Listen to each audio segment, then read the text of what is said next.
light and heat. Time to take a stand, boys. Time to make a choice. Time to find our courage. Time to be deployed. Make our only stand here. Make our roles complete. All we waited for now, past the future meet. Get your weapons ready. Kiss loved ones goodbye. Now our time is coming, and it is not the time to cry.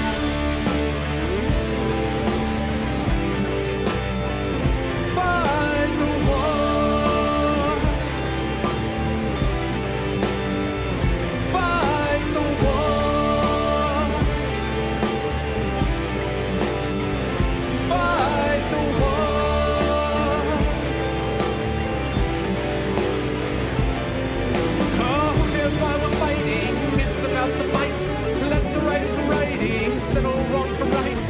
In the time of conflict, when the bullets fly, in the space of seconds, a life you cannot buy. Face the facts before you, face the simple truth. We're hopelessly outnumbered, it's tragic but it's true. Make your last formation, take the final road. Now it's time for endings, now it's time to go.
Channel now on a Tuesday. Oh yeah, there goes those sirens fading out into the distance. What's going on, everybody? Welcome to a Tuesday night stream. It is 10:40 Eastern. I guess that's 2:40 GMT if I'm right, on Tuesday, October 20th, 2015. I hope everyone is doing well, and welcome everybody. Welcome to my stream. Welcome to those of you from Good Old Games who are nice enough to stop over to my channel as well as we get ready to play some Seas of Blood. I hope everyone's doing well. First of all, you guys know the way to support the stream. If you can retweet the stream, and I don't know if we have this set up actually. I got to figure out a way to automate this better, but !CTT is normally what we use to retweet out the stream, but I'm not sure if it's set up. So if it's not set up, I don't know if somebody would be kind enough to do that for me.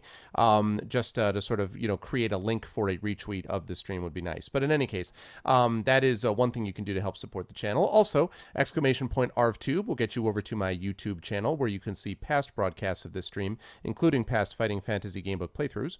And !Steam Group will get you over to my Steam group where you can hang out with the Arvanauts in between streams. And of course, perhaps most importantly, !ArvTreon will allow you to support the Patreon and join 30 of your fellow viewers who have done the same thing. We are up to $276 now, and if we get up to $300, I'm going to be doing a Dungeons & Dragons sessions with viewers every other month, and I'm already going to be doing a marathon session of some game. I think I'm going to be starting with Zelda probably, using my Retron 5 every other month as well. So basically, once once a month I'll be doing a marathon, and the other month I'll be doing a D&D session for viewers chosen at random. So that's what we're looking at when we hit that $300 level. So if you're able to support the channel, not only can you get some benefits, you're entered in a $5. If you enter at $5, you can enter into a Patreon-only draw. You can get an epic poem written about you at the $10 level, and many other such things await you. So if you're able to support the channel that way, that's great. That's basically the equivalent of my sub button until I get partnered. Thank you, Shatter. And so if you're able to do that, it is an enormous help towards moving the channel forward as we kind of move up towards partnership. Now, a couple of announcements that I want to make, but I will do this face to face before I do that. What's up, Pi? Yes, epic poems. That's right, my friend. Good to see you, Pi. Yes, I do epic poems of my patrons, is what I do in here, as well as some short story readings and stuff like that.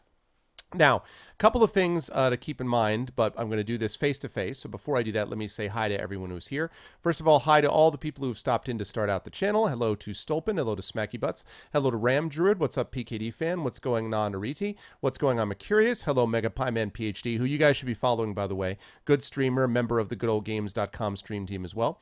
Hello to Kid Cousin. What's up, John D? What's going on, Haggis McMutton? What's going on, Ghost? What's up, German Player? Hello, ECAG. What's going on, Dragon Right? What is up, Despair Knight? Hello, Derpy Mongoose. What's going on, Dark Akkad? What's up, BioMX? Hello, Blackberry Bear. What's going on, Atomic Cheese? Hello, Alphador. Hello, Acclimative. Good to see you, my wonderful mods. Good to see Thor. Good to see Shattermage, who's currently checking into a hotel as we speak. That's dedication, people. Hello to Shadowed Mage, who's responsible for Arcanus Bot, which is not obsolete in any such way. I saw that, you know, Arcanus Bot made that comment. Arcanus Bot, you are not obsolete in any way. ArvBot right now is more of a sorcery-related thing and a backup system. Down the line, it may be used for other things, but Arcanus Bot will always have a strong position in this channel. Of course, good to see Lego Freak here, Kilobyte, Dragon Spear. Good to see all of you wonderful people here. So hi, everyone. All right, let me get rid of the Seas of Blood. Let me get rid of this, and let me turn on this. All right, hi everybody, welcome back. If you were watching me over at Good Old Games, and welcome in if you're checking me out right now for the first time. So, a couple of announcements that I want to mention. It is indeed a choose your own adventure, yes, and I will explain that in just a minute. It is indeed a choose your own adventure, but there's more to it. The fighting fantasy games actually have statistics. They have dice rolling. They've got interactive decision-making, branching things, items and equipment and, you know, provisions. In this case, unpaid interns, forced volunteers. Some people might call them slaves, but we call them those things because we are pirates. But in any case, so it's kind of a more complex one. Now, a couple of announcements about what's coming up. So we're doing Seas of Blood tonight. We're going to wrap it up tonight. Thursday, we're going to be playing. And this, again, is thanks to the Patreon. Chat gets to choose a game for me to play once a month for me to try, and I'm going to be doing this. Dun, dun, dun, the original Golden Sun Game Boy Advanced cartridge. I happen to have a Retron 5, which is what I played Shadowrun Genesis on, so I will be playing this Golden Sun on this. So I will be doing that for Thursday. Again, no promises that I'm going to continue it, and I probably won't, at least in the short term, because I got a lot of other games on my plate, but it is something that I may come back to. So Golden Sun is going to be on Thursday. On Friday and Saturday, normally I like to stream 3 days a week. One of those is Saturday, and an occasional Friday, depending on how the schedule works out.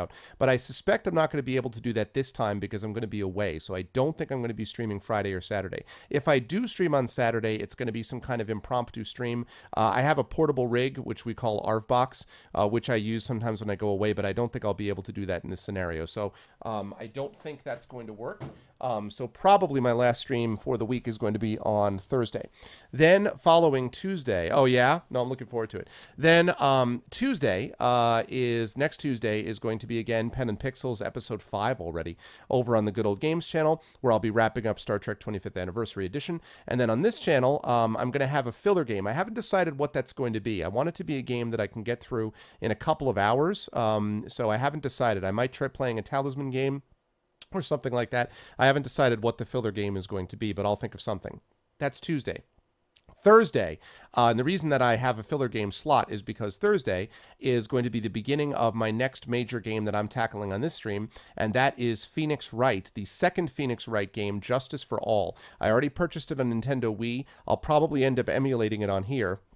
So it's all legal and stuff because I bought it. But I'm probably going to end up emulating it just because it's so much easier to stream it when I do that. But nonetheless, I'm going to be playing the second Phoenix Wright game on here. But the cool part is that the R vocalists are going to be involved. So we will be joined by voice actors BB Wolf, Rob from Game Crashers, the Game Crashers Twitch stream, Russ Guberman, a professional voice actor improv guy, and also Trendane. So the folks who brought you Shadowrun Returns Hong Kong are now going to bring you the power of Phoenix Wright, Justice for All, fully voiced by them. So we're going to play an opening session, and then after that, I'm going to be taking over the voices for future sessions of this. That's going to be the next major solo game that I play. After that, I'll have to take a look around. I am thinking about maybe trying Sword Coast Legends at that point. I do have a review build that was sent to me, so I might do some review Sword Coast Legends after that. I am thinking about Assassin's Creed 4. This music that we've been playing has been getting me into the mood to get back into AC, and I haven't played Assassin's Creed for over a year now. I was given both Assassin's Creed 4 and Unity, so I may give that a shot.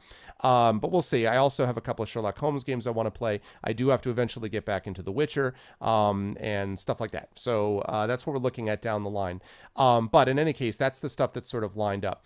On Saturday the 31st, Saturday, October 31st, and a lot of this you'll be able to see the schedule. October 31st. Yeah, I'm really psyched about it, Pi. It's really, these guys are really cool too.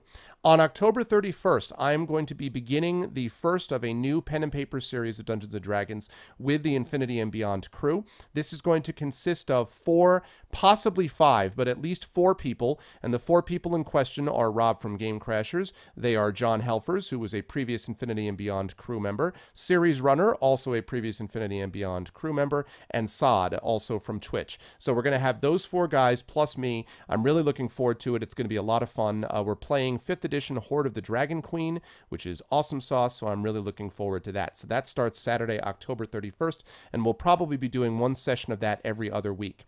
And as far as D&D is concerned, and here we go, people, big announcement for the stream, big announcement. I have a two special events that are coming up. First of all, one of them I almost forgot about, actually. I can't believe I did this. And I don't think, is Shane Plays in here? Shane Plays is not watching right now. Okay.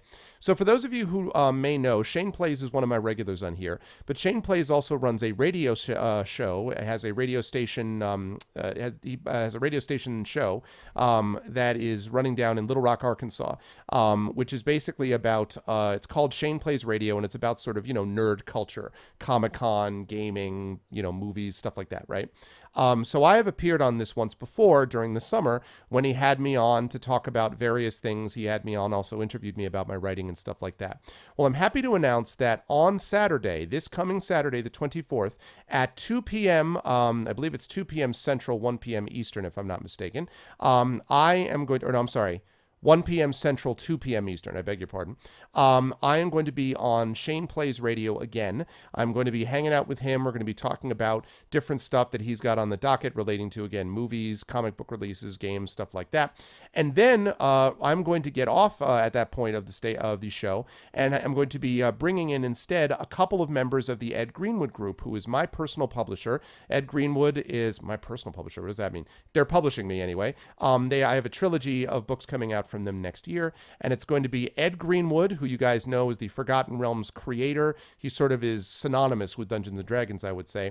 Well, Ed has started a new publishing project. They have just started to get information live about this, and the first series that's coming out from them is a series of books called Hellmaw. And I won't say any more about it, except you can look it up. If you do a Google search for Hellmaw, you'll find it. But in any case, the first 2 authors that they have in there, besides Ed himself, are Eric Scott DeBee and Chris Jackson, 2 guys who have both done work in the Pathfinder universe, who have written Paizo books, and have also, in Eric's case, written a book for Wizards of the Coast as well.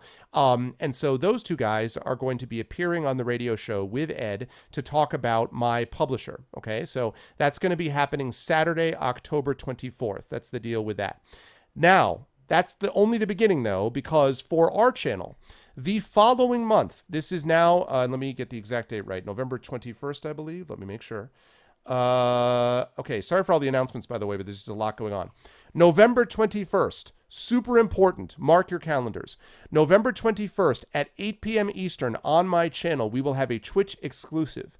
It will involve, again, Dungeons & Dragons, but this time it will be Mr. Ed Greenwood, the guy that I just talked about, who will be dungeon mastering an event, an adventure that he wrote. He will be dungeon mastering a Dungeons & Dragons adventure that he wrote for the following players: myself, Chris Jackson, who I've just talked about, one of the authors, Eric Scott DeBee, who I just talked about, one of the authors, but just confirmed, in addition to those, 2 other fantasy authors, Mike Cole, who has a major science fiction series out with Ace Rock, and Peter Brett, who is a best-selling author who has written The Warded Man and a bunch of other stuff. He's also done graphic novels. So Peter V. Brett, Mike Cole, Chris, Eric, and myself are going to be playing a Dungeon Master event, and Ed Greenwood is going to be the one doing the Dungeon Mastering. This is exclusive on Twitch. I know that there are a couple of places that there are a number of people actually that do Dungeons & Dragons streams on Twitch, and I've seen some of them. Obviously, I watch roleplay quite a bit, and a lot of those guys are really fun. The Shadowrun stream and also the West Marches is a lot of fun. And I've watched Geek and Sundry's Critical Role show as well. Those guys are great, but none of them have Ed Greenwood Dungeon Mastering an event for 5 authors. So I am super, super excited about that. It's an exclusive thing, as I say. And yeah, I'm really psyched that I got Mike and Pete, who are both pretty well known. And we're going to have fun. We're going to have fun playing some D&D for you guys. So with all of that information, yeah, exactly. What Parker just said. That's exactly right. So with all that information out there, lots of stuff going on, as I said. I apologize for all the announcements, but we just have a lot of stuff going on. So basically, to summarize, this Saturday, radio show Shane Plays, November 21st, 8 p.m., major Dungeons & Dragons event. Seas of Blood tonight. On Thursday, Golden Sun. Next week, after Pen and Pixels, we get back here and do some filler game, and then do the R Vocalist event, which is, thank you, Ram Druid. Welcome to the Arvanauts. Thank you, sir. I know Ram Druid, of course, from Good Old Games. And on Thursday, we do the, next Thursday, a week from this Thursday, we do the R Vocalist event of Phoenix Wright 2. So that's what we're looking at. All cool stuff. And yeah, so, whew, a lot of stuff. And with all that said, let's get into, people, finally, some game playing, because the time has come to move into the world of Seas of Blood. All right, let's do it. Whoa!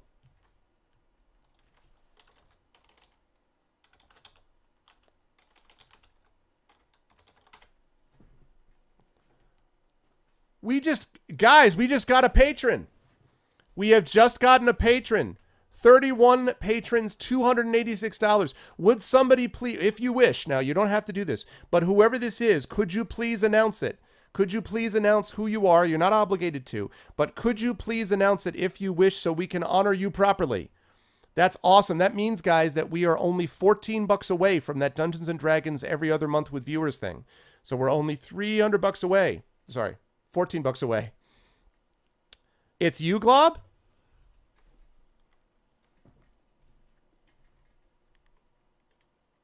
Someone put a 0 on the wrong side. Yay, Glob Monkey. Thank you, Glob Monkey. All right, so can we give some love to Glob Monkey? Can we give some serious love? Can we drop hearts, guys? Can we drop hearts, hypes, you know, like anything you got? Hearts, heights, volcanias. Can we drop some volcanias in chat for him? Can we drop just the love for Glob? Thank you very, very much, man. Yeah, I know. Well, Parker is talking about the fact he's my audio editor for Speculate, and we do have a Patreon for Speculate, which has gotten a couple of new patrons itself in recent weeks, by the way, in the recent last couple of days. So yeah, we're you know, we pay Parker right now. We want to keep raising his salary as we can over time. So anyway.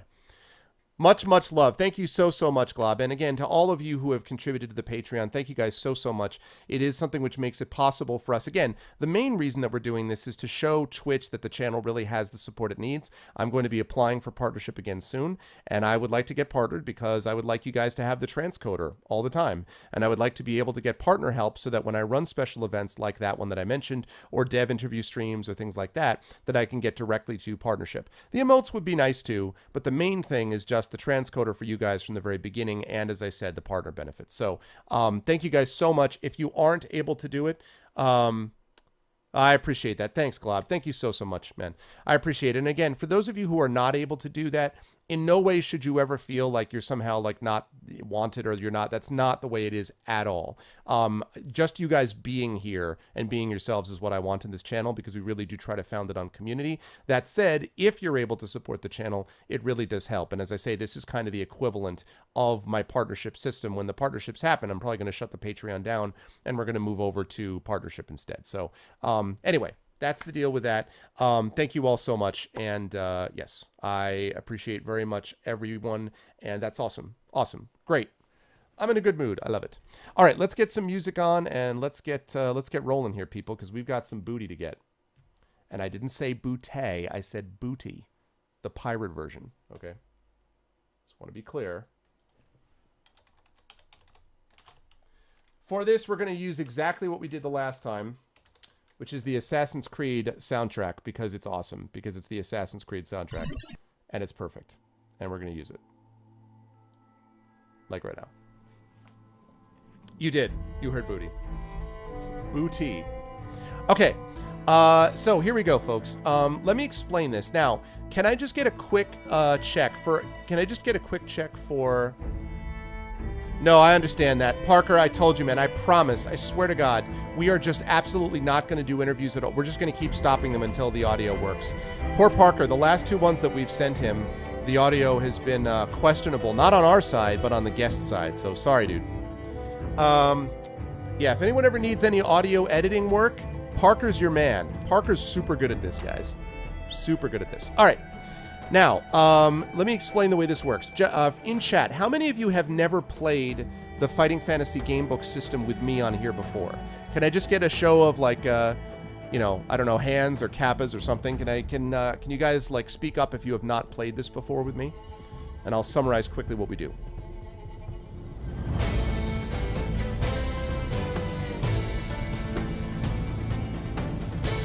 I'm really jonesing to play some AC4 pretty soon now, after the Phoenix Wright game, I think. Mega Pie Man has not. Thor, you have. Alright, so a few people have. Haggis is not. Derpy is not. Lego's the dice roller. Yeah, very funny, Smacky. Yes, Ram Druid, I'd be happy to talk about that. Just give me 1 second and I will do that. You're to this game, not the stream. No, I know. I've seen you in here before, Agus. Yeah. Yeah, I know. But as far as the game's concerned. Okay, cool. Well, I will explain that. Before I do that, just quickly to answer your question, Ram Druid. So the graphic novel Icarus is coming out in a couple of months. I've been saying that for a number of months, but it's finally on the way, I think. Man, anyway, I won't get into that. There's stuff that I can't talk about, well, anyway. It's going to be coming out soon. I'll just put it that way. It's a graphic novel, and there is a game in parallel development being developed by none other than Kale Satobo. You guys may know that he's now a mod over at the Good Old Games stream. He's a mod here and a regular, very good guy, friend of mine, and is a very talented guy who's going to be putting together the Icarus game, and in fact has already started doing work on it. That game is going to be done in parallel development. Now, when it gets released is partially dependent on when the graphic novel is released, and that's why one of many reasons I've been frustrated about the delays in the graphic novel. What it means is that 2016 is going to be a hell of a year, because it means that I'm going to have Icarus coming out. It means that I'm going to, you know, that's going to be out. It means that I'm going to be promoting that. I've got Gray Shade, which is the first book from the Ed Greenwood group of mine, coming out in September. Short stories coming out, so I got a lot of work that I'm going to be doing next year. But in any case, Icarus, the game, is based on that. And there are various assets and stuff like that. If you haven't done so already, can someone find me a link for, I think it's Game Design School. I might be able to find it myself. If anybody follows Satobo's Game Design School channel, can you put a link in chat? I'm going to look while you guys do that. Find it now. Music is loud.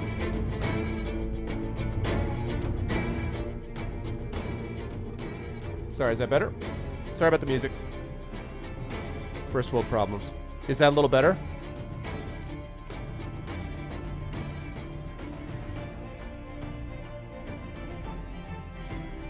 Sorry about that.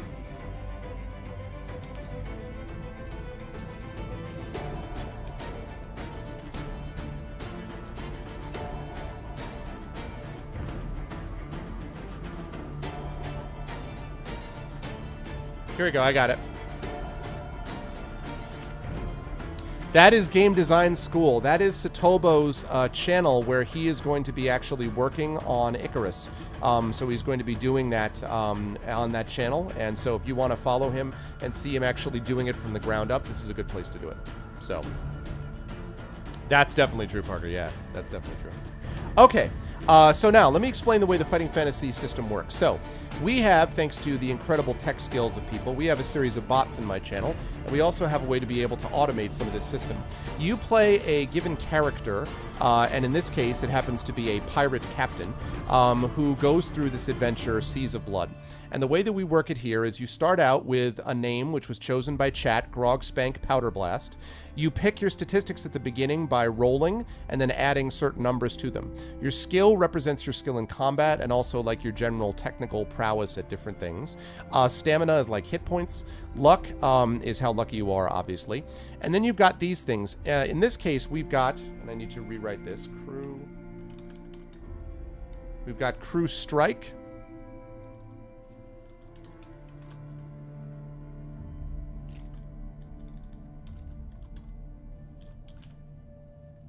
And Crew Strength. So Crew Strike is basically like the...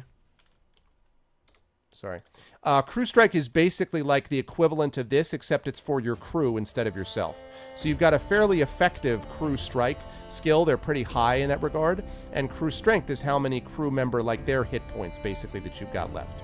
You also have, at the moment, Provisions, which used to be called unpaid interns, who have now been sold off, and so you don't have any of those left. You have 268 gold, and I'll explain why that gold is important in just a minute. Okay. Yeah, the name was Grog Spank Powder Blast. Yes. Okay. Now, as far as the items are concerned, you have a staff that you managed to win by defeating a creature in a temple, and the staff is a special ability in that when you hit something, if you roll a 1 or a 2, you cause it to lose skill. If you roll a 3 to 6, you cause it to lose stamina, so you can actually affect its fighting skill as well as its fighting strength. You also have a bag of the north and the south winds that was given to you, which makes it easier for your ship to travel from place to place. These are all the save points that you guys have had on the journey so far, and right now your log is at 46 out of 50 days. Now the reason that's important is you guys are in a competition with the fiercest pirate besides you, and that's a guy named Abdul the Butcher. And the deal with Abdul the Butcher is, and actually let me see, do I have this there? I do. The deal with Abdul the Butcher is he said, and you guys can take a look at the map here, you guys set out from the very top of the screen, that place that says TAC, that city at the top of the screen.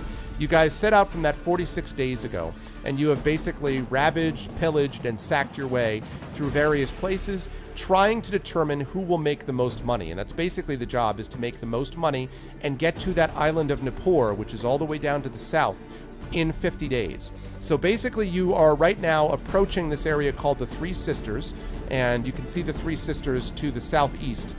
Basically right near Nippur, if you look up to the right, you'll see the Three Sisters right there. That's where you guys are. You're just about to land on the Three Sisters, and after that, you have to basically head top speed to get to Nippur in time. Now, 268 gold is how much you've gathered so far. You have no idea if that's enough. You have no idea how much he's gathered. You don't know if you have more than him, less than him, or what. All you know is that you've got 268 gold, and that's so far is the amount that you have to be able to bring to him. So you need to be able to try to get some more gold, but also you need to be able to get the hell down to Nippur, or you're not going to make it there in time. So that's what we're looking at. Yeah, I don't know. I would need to think about that, Lego. I'm not sure. There are definitely items that can have random effects on characters and things like D&D, but I'm not sure if there's one that is sort of as specific as that under those circumstances. So, yes. So, that's the deal. So, that's where we're at. And when there comes time for you guys to make a decision about something, I will let you guys know that, and then you will have a chance to vote on it. Literally, there is a ARV bot that I have here, which actually gives you a chance to vote on things. So you guys will have a chance to do that. And yeah, so that's what we're looking at. So, with all that explained, chat, the question is, are you ready? Are you hyped to complete Seas of Blood? Where's my R's at? Where are my R's at? I got some R's.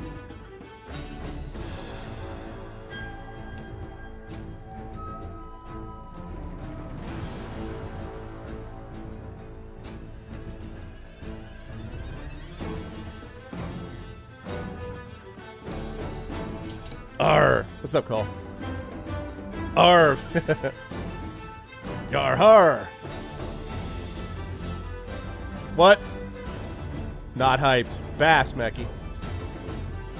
Yeah, that's exactly right. Hand of Fate. Hand of Fate's a good game. I played that on my channel back in July, Pi.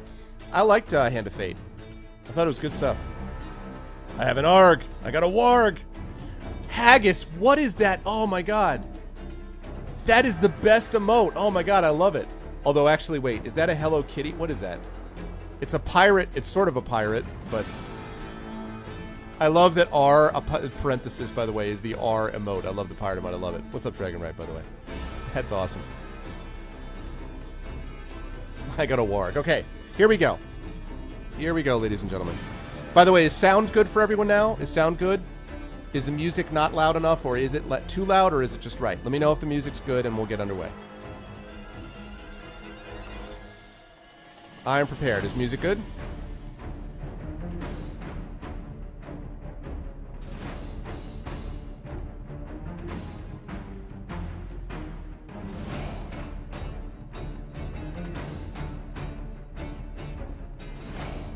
Smaller version of that. Okay, okay. You met Baron. Oh, nice. Music's good, guys? Music's good? Yes? Yeah?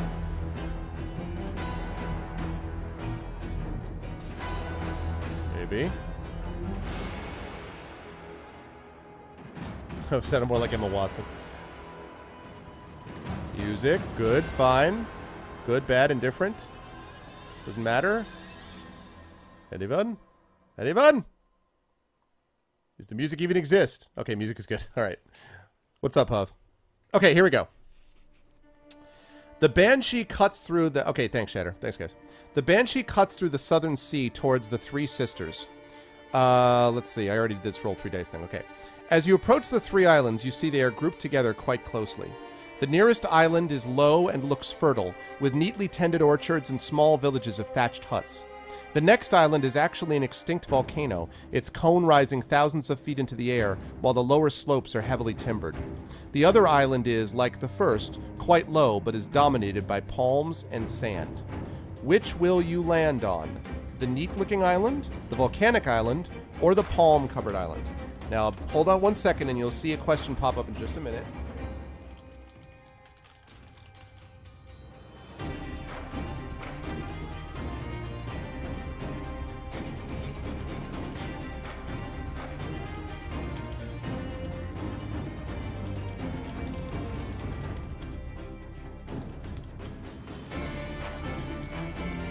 All right, here we go. So, our bot has just popped up, as you can see. To vote, please do $, vote, space, and then the option you want, just like Shattermage just did. So you can vote for whichever one you like.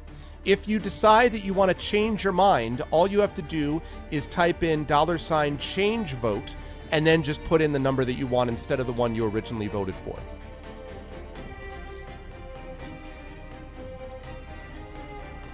Wow, you guys are evenly split.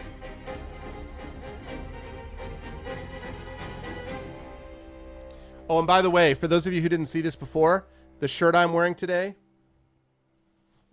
they call me the Dice Whisperer. You just keep that in mind. They call me the Dice Whisperer. Vote 666. Still not an option.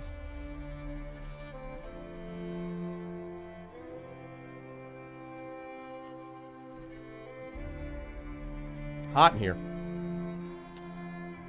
Okay. 555. We are totally tied up, people. We're going to need someone to break this tie. We must break this tie. We must protect this house.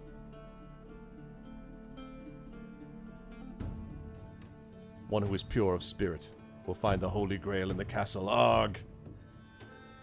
Right. Our bot's like, what? I don't even get it. Yeah, this art bot, by the way, is the courtesy of Netawin, who's another one of my regulars and a mod in here. Netawin is really awesome. He's coded this whole thing. He coded the sorcery project to begin with.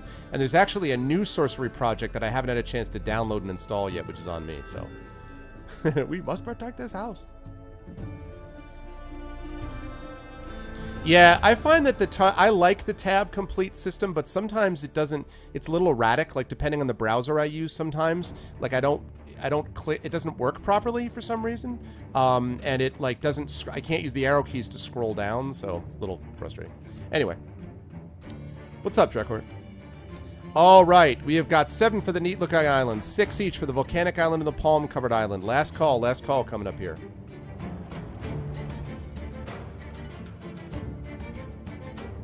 Yeah. Yeah. I hear you. Tide. Neat looking island and volcanic island are tied. Oh, you're using a terminal IRC client? Oh. Yeah, I don't know what to say then, Atomic. I use Chatty. I mean, I have my Twitch window up. I have the actual window that I'm up here, so I'm looking at chat on an actual popped out chat window from a browser. But I also have Chatty. I have chat covered over, but I could use that if I needed to. So I don't know. You wrote the tab completer yourself. Oh. I keep forgetting about how everybody in my channel are like these brilliant programmers, and I'm not even hyperbole. Like seriously, all these people are like today when I was doing Star Trek, and they're like, "Oh, this is the way you do a base 3 system, Marv," and I'm like, "I'm an English professor. I'm a writer, and I play music. I don't math. I don't."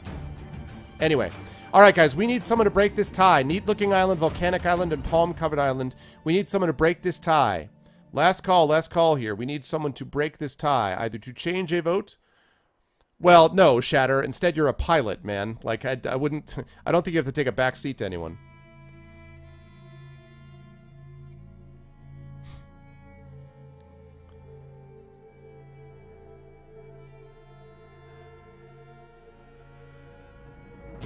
You're an audio professor. Exactly, Parker.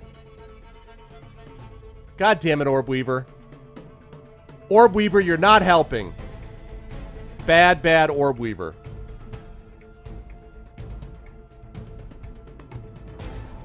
That did not help. I need someone to break this tie. We must protect this tie. It's a dollar sign, Stolpen. There you go.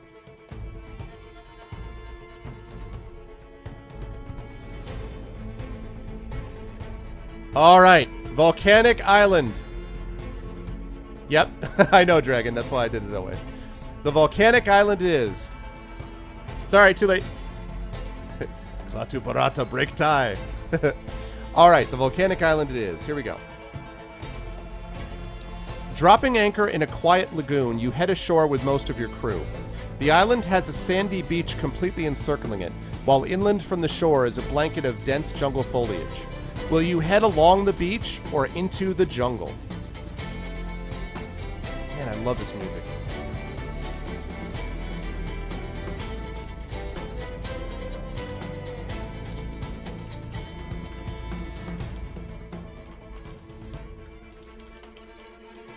Ah, I did that wrong. Clear votes first.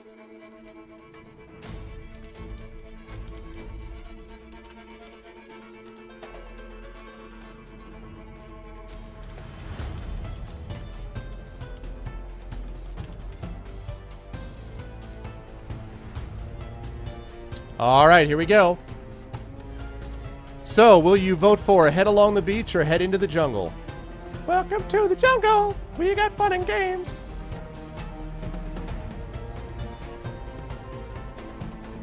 I'll tell you what, Shatter. I'll tell you what, man. I mean, I love Assassin's Creed anyway, so, I mean, I've been thinking about getting back into it at some point. I have it. You know, and a lot of people say a lot of people really like AC4, so... Yeah, I'm looking forward to playing it. I think I am going to do that after Phoenix Wright. I think it's going to be Phoenix Wright and then Assassin's Creed 4. And then when AC4 is finished, that will put me only 2 games behind because the next AC will be out by then probably. But then when that's finished, then I'll have to decide. Then I might do Sword Coast Legends after that. And then maybe I'll go back to The Witcher. And then maybe I'll try some Sherlock Holmes. And then, I don't know. We'll see. But I heard good things about Black Flag. And I've watched some of it played. Alright, head along the beach, head into the jungle. Looks like people want to head into the beach. Last call here.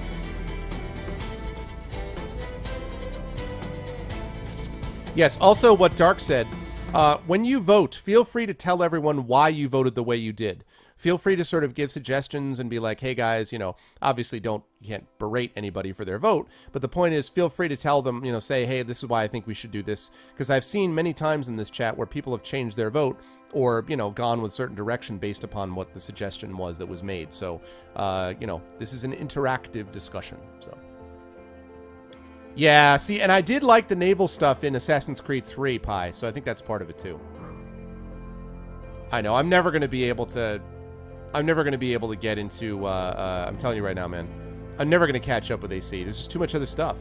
I'd have to become an Assassin's Creed all-the-time streamer to have a hope of catching up with it. So, I've just sort of given up on the prospect of doing it. I've played every one of them on my stream. I've played AC1, AC2 Brotherhood, AC2 Revelations, which is my favorite.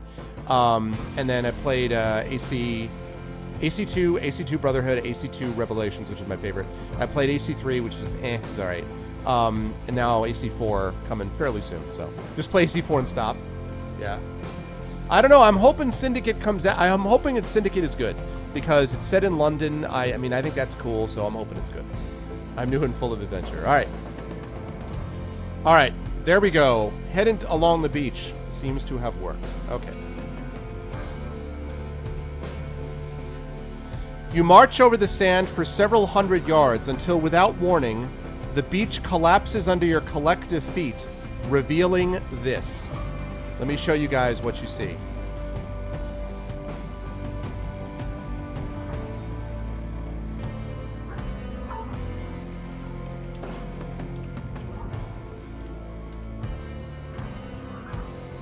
Hold on, I'm just finding the image.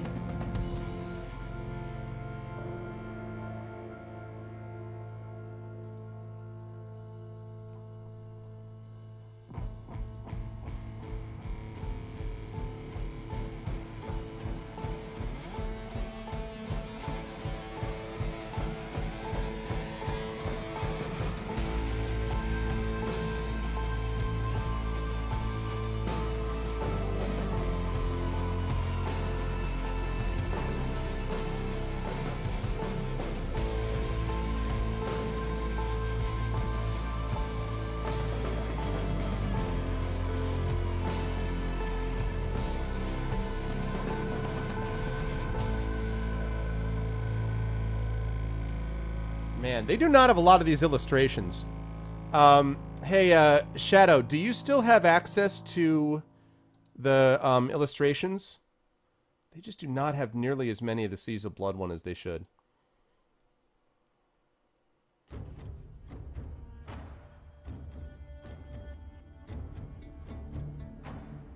Yeah, it's bizarre. Shadow, do you happen to have access to the to those ones, Shadow? You do? It's entry number 23. Entry number 23, 2-3. Shadow happens to have like PDFs and stuff where he has the different illustrations there. And so... By the way, this was actually done on Commodore 64 as well. They did Seas of Blood on Commodore 64. That's what I'm using as Google Images, Megapie. It's exactly what I am using. You are way ahead of me, sir. Or I'm way ahead of you, or something.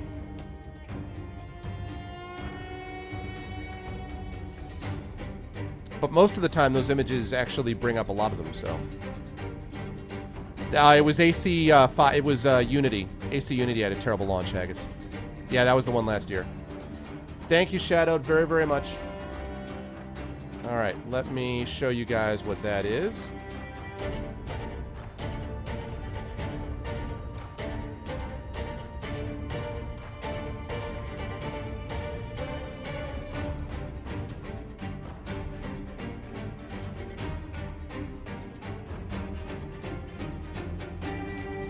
Alright, this is what you guys see.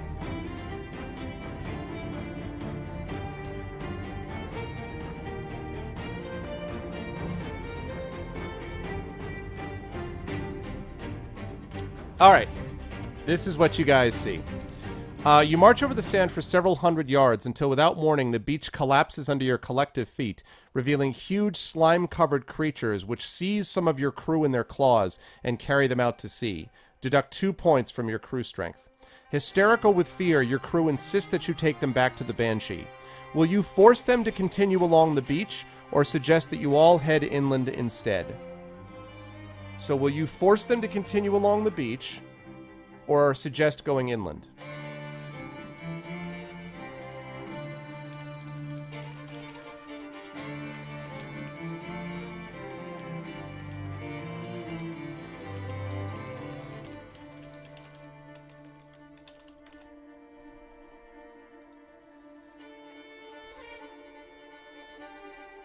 I know, exactly.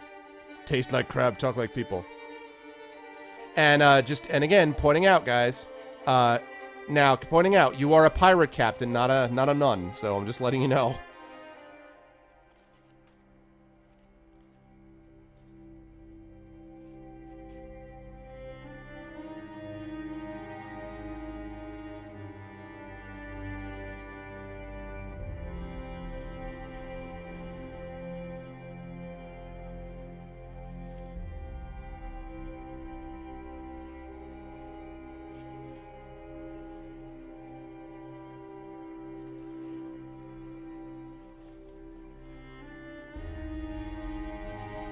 A real man. Alright, force them to continue, suggest going inland. Your health be not important, there be treasure about. Perhaps some of our men have been taken by huge creatures out of the sea. Perhaps this has been a difficult battle, like the time you decided to set a temple on fire and warned everybody you were coming. But that don't matter, you scurvy dogs. All that matters is getting more booty. Alright, last call on this, last call.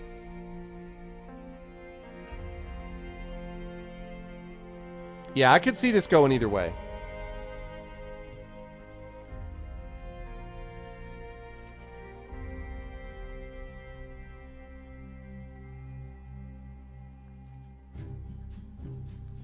It's all about that booty.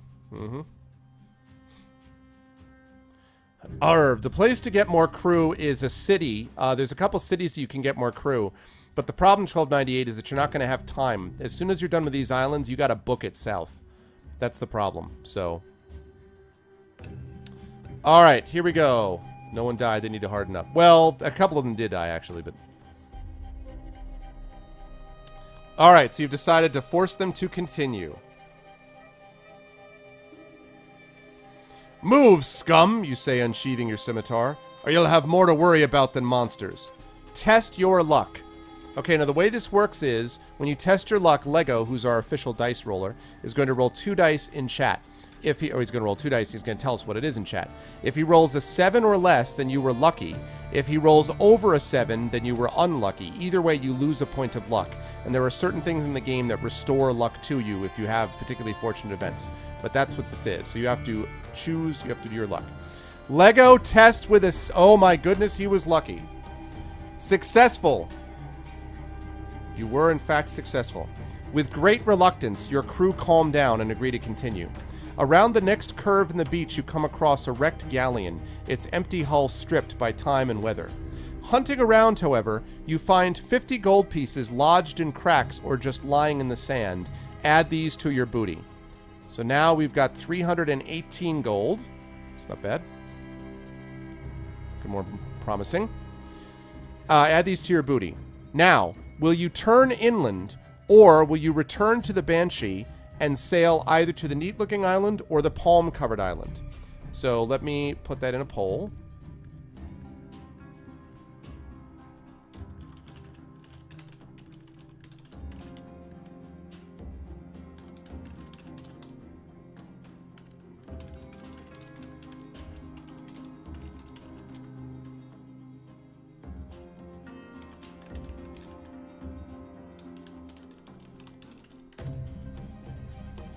There we go. Now, keep in mind, some of you... Oh, wow. Check out my spelling. Locking Island. There we go. Sorry about Locking Island. Looking Island is what I meant. Now, turning inland, by the way, I should say, some of you who played before may remember what awaited you inland. You may remember this. I'm just saying. You might remember what awaited you.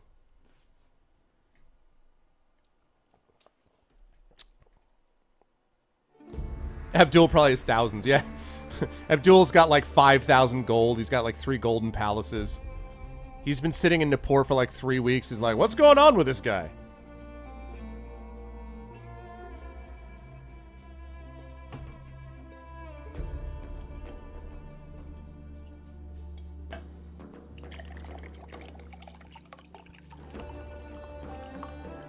Abdul the Butcher, yeah.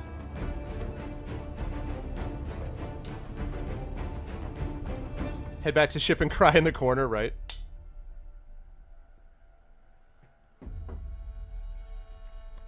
Such an option, sadly, does not exist for your 1298. I'm sorry to say. Does not exist.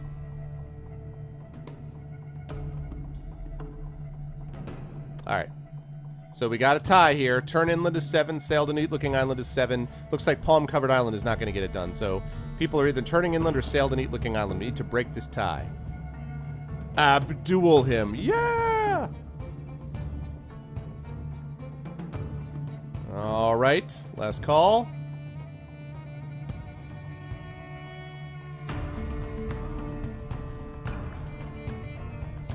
Alright. Sailing to the neat-looking island it is.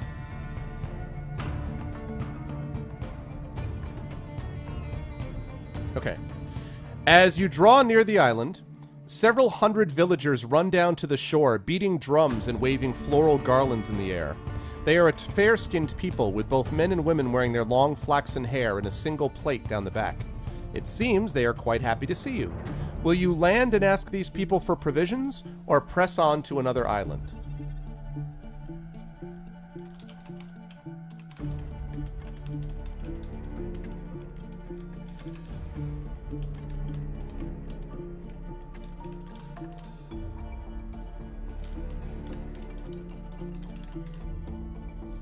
All right. Land and ask for... It's a tarp! Shoot them! Shoot them! You'll find Abdul. I like it. I like it, chatter. Land and ask for provisions or sail to the palm-covered island. If anyone has ever seen, since we were just doing Star Trek, if you ever saw the episode, oh god, what was the name of it? Where they have the people of Vol, and there's like this creature that, there's like this computer that you have to feed food. You have to give food to, like energy to. Oh god, what's the name of it? Oh, the Apple. I think it's called the Apple. That's what these people were like. His Cylons. We need more provisions. Vote 1 and hope they are naked, right?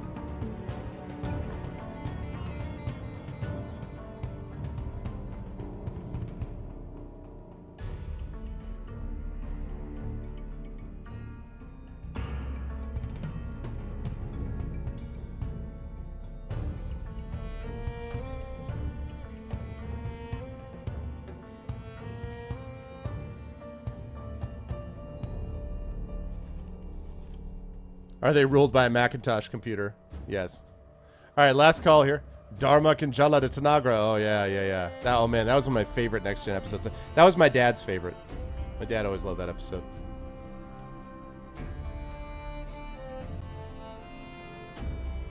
Yeah. The women. How much for the women?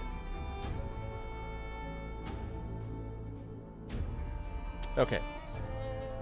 And closing the poll. Okay. Going ashore with most of your crew, you find yourself being feted by the exuberant natives. Dancing around you all the while, they lead you into the center of their village where they set out a splendid feast. And let me show you guys. Let me show you guys what you see there.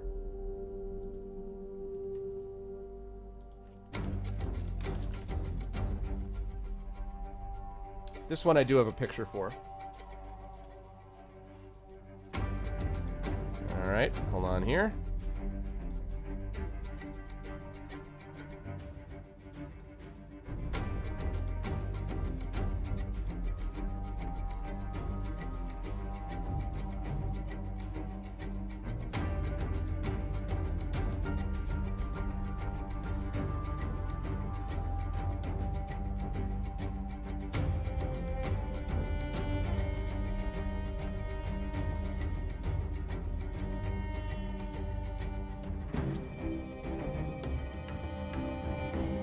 go.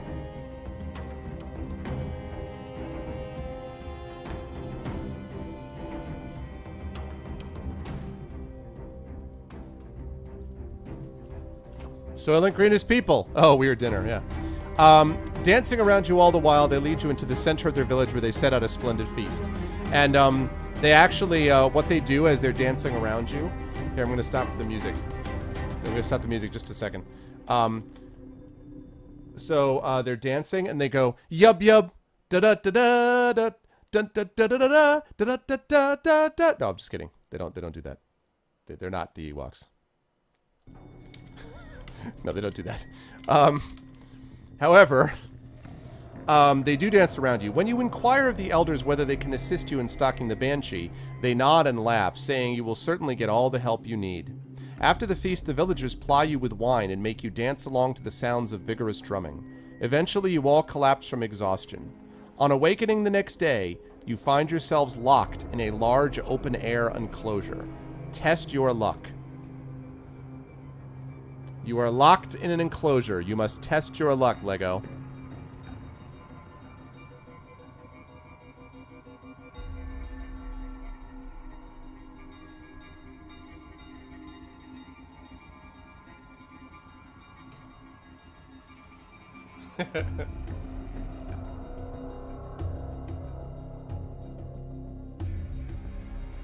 It was a tarp.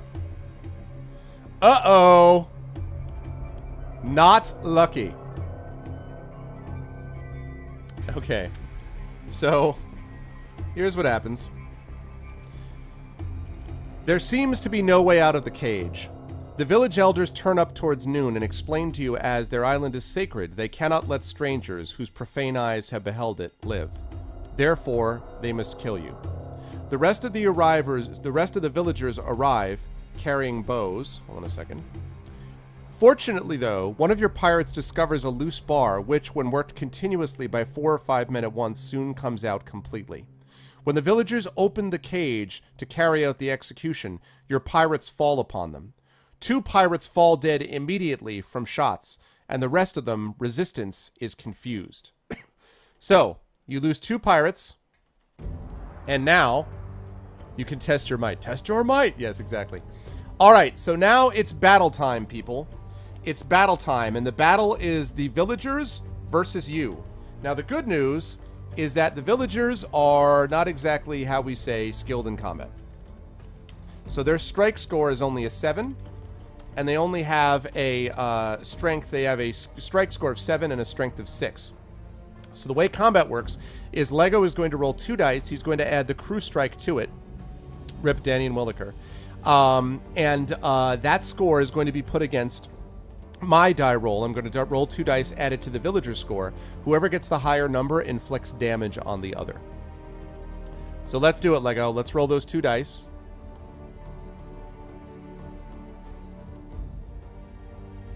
All right, a 9. So that's a 20. So they would need a 13 on 1 die to get that. Obviously, that's not going to happen, and it doesn't, in fact, happen. So now we have to see whether or not we damage them. We actually damage their skill. So now they're down to 6 skill. Next one is a 6. So that means, let's see. And what happens is, as I said, you roll the die because of the staff you're using. On a 1 or 2, you affect their skill. So right now they have a 6. So 6 plus 11, that's 17. So they'll need an 11 to tie, 12 to beat. They don't get it at all. And they get their skill reduced again. So now they have a 5 skill. 8 plus 11 is 19. They need a 14 to win. They're obviously not going to get that. This time they get hit for stamina loss. So now they're down to 4. So right now they're down to 4. Go ahead and roll the next one when you get when you can, Lego. 10. 5 is not going to get it done.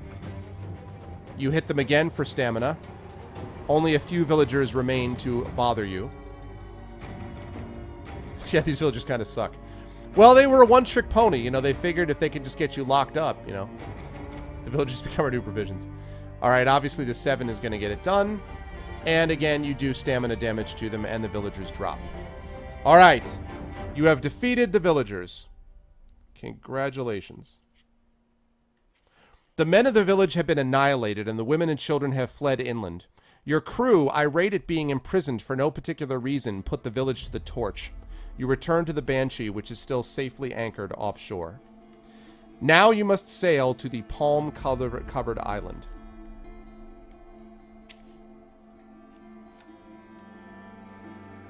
Silma is right. Hey, what's up, Rogan? Can we hire some of these villages? The women and children? Yeah, sadly not. Sadly not so much. All right. Okay. So here we are, the palm-covered island. You lead your men through the thick... Oh, wait a second. Sorry. Heaving to a short distance from the shore, you disembark with most of your crew. The beach is wide and sandy, but the interior consists of clumps of coconut palms. Will you head along the beach or inland? So this, remember, is the palm-covered island. This is the last island. So will you head along the beach or inland?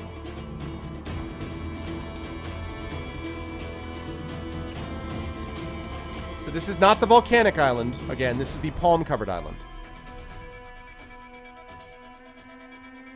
Well, because the crabs left. I don't know.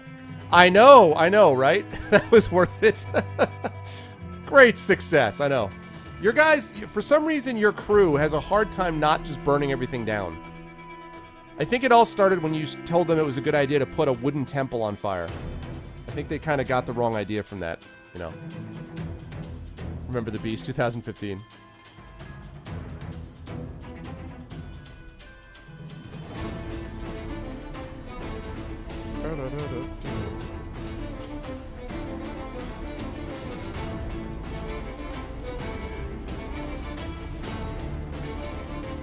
All right, heading inland. It looks like that. Looks like people are moving in that direction. Last call on this. Last call. Last call. This is not the same. No, Shatter. This is not the same island with the Beast. It's not the same island. That was the volcanic island. Now there may also be something terrible inland here too, but this is not the same island. No, this is not the first island. Yeah, different island. That doesn't mean there isn't something terrible there, but it's not that island.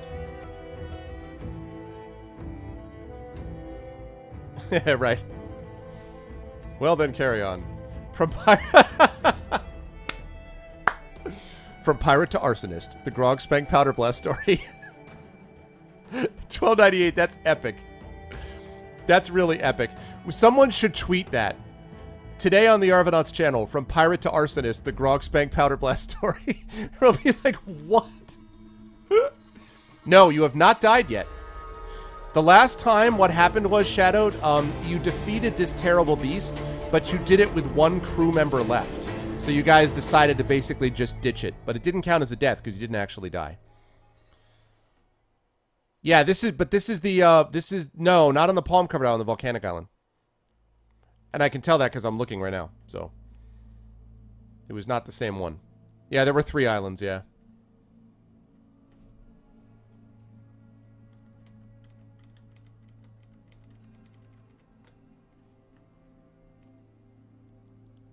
Yeah, I need to figure out how to automate the CTT more easily. I know there's a way to do it from Twitch, but then I feel like, I don't know, that something about that bothered me because I think it was the automatic system. I didn't want to spam people. I don't remember what it was that caused me not to want to do it that way, but all right. So it looks like we are heading inland, people. Okay. Passing through the palms, you come upon an unexpected sight. And let me show you guys exactly what that sight is.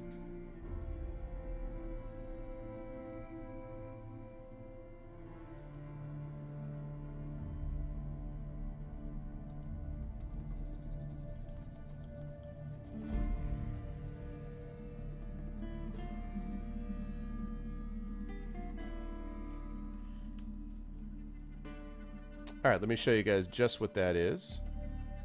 I do have the picture, so hold on one second.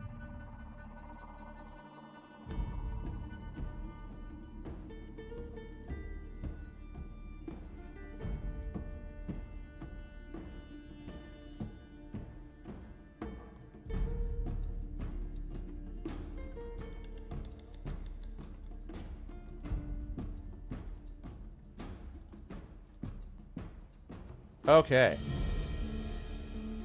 Here's what you guys see. Passing through the palms, you come upon an unexpected sight. In the center of the island is a large lagoon with a narrow entrance from the sea on the other side of the island. Anchored in the center of this lagoon is a small pirate vessel, the crew of which are rather busy burying something on the shore. Will you attack these competitors or return to the beach to search for provisions? As if I didn't know what your answer was going to be.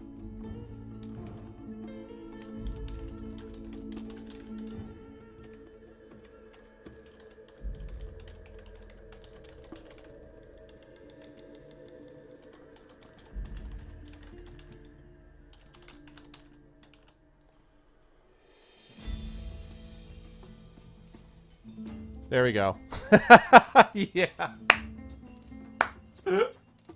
I knew that was... I was just like... I was waiting to just open it up and then just like the flood of attack! R, you know? Like you've just been listening to like a half hour's worth of Assassin's Creed music and you're just like, we attack! We don't go home. We attack. Yeah. Oh yeah. No. For sure. For sure. I was convinced that was going to be the answer.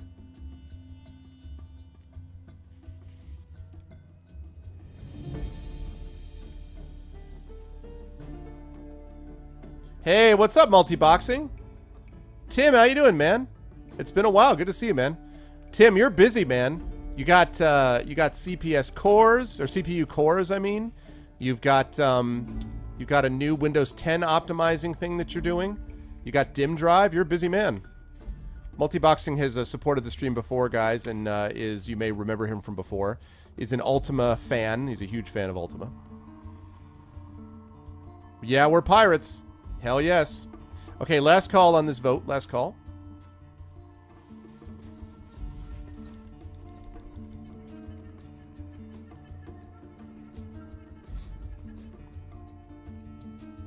Hey, Recruit. What's going on, Recruit? Good to see you, man.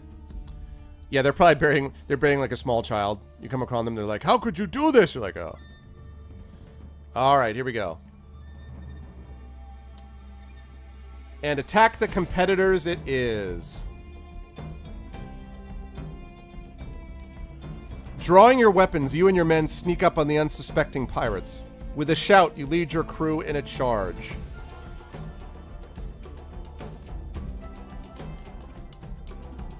Alright, their strike is 10, which is not bad. But they do not have a lot of stamina. They don't have a lot of crew strength. So, alright, Lego, whenever you're ready. Pirate time. They be burying booty. They'll be too distraught to fight back. Oh, I know. No, I know you're lurking. Yeah, sorry, dude. I just happened to notice you there, and I know, like I said, I know you're as I say, I know the stuff you've been doing. Good to see you, man. Okay, 9. So, 9 plus 11 is 20. So they need a 10 to tie, an 11 to beat. They get a 4. And you roll a 1, so you actually drop their skill. Now remember, that mechanic of dropping their skill this is the first time that we've encountered this, and that's because of the staff you have, so. That booty, sweet, savory booty. Okay, next one is a 7. So that means you've got a 18. They need a 9 to tie, a 10 to beat. They get a 4. And this time you drop their stamina.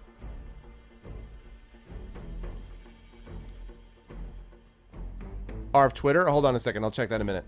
Let's see. A 3. So let's see. A 3 plus 14. Need a 5 to tie, 6 to beat. They get a 5 to tie. So they just tie. No harm, no foul. Next one is a 5. Silly competitors. 5 is a 14. So, let's see, they need, no, that's not right. You got a 5 plus 11 is 16. They need a 7 to tie, an 8 to beat. They get a 10. Okay, so they drop your crew strength by 2. Next time is a 9. It's a 9 for you, which means you got a 20. They need an 11 to tie, 12 to beat. They get a 6. That drops their skill down even further. 7. Let's see, so a 7, they have a 6. That's not going to get it done. Also, you drop their stamina again. Okay. Get the loot. Alright, one more. Well, hopefully one more, depending on how we do. And then I'll check Twitter in just a second when I'm done with the shatter.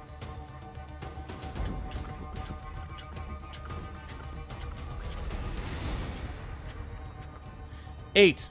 Okay, so that is a 19. That means an 11 to tie, 12 to beat. They get a 10. Nice effort, but... And they fall.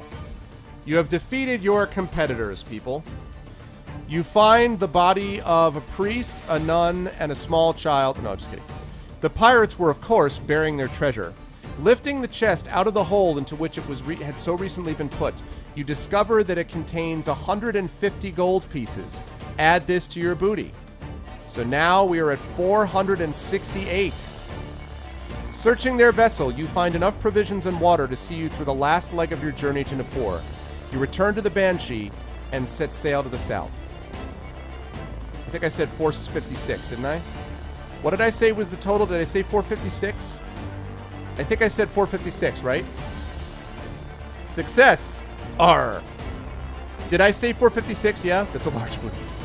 Did I say 456? What was the number that I gave? I think I said 456, right? I think. I believe.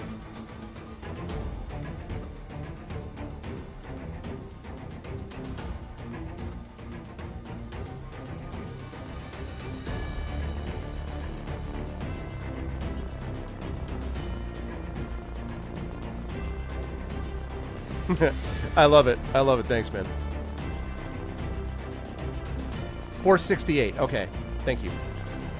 9.99. Very cute. Okay.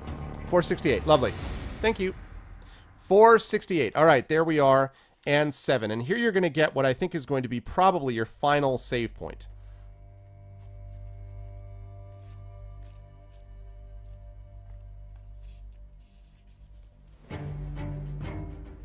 Okay. It's probably going to be your final save point. I like big booty and I can't allow. Okay. So 150. Okay, cool. Nice. So 468. All right.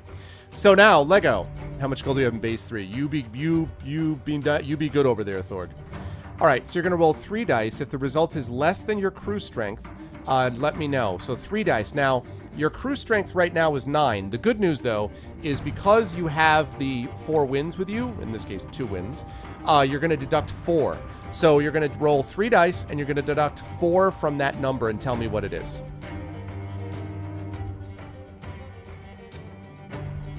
So roll 3 dice for me, Lego, minus 4.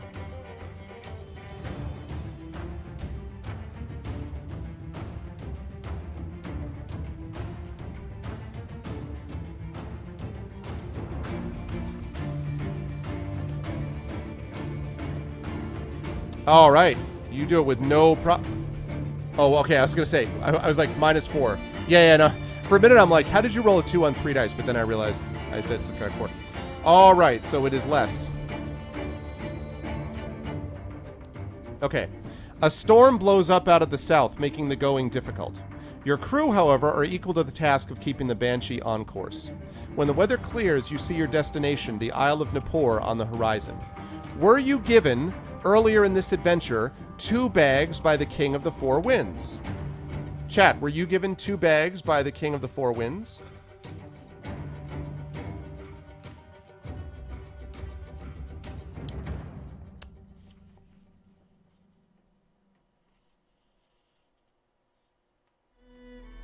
Yes.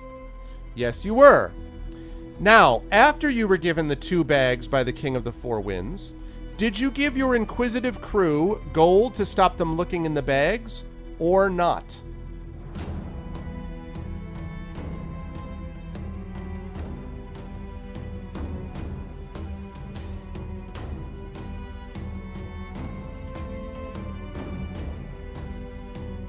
Maybe.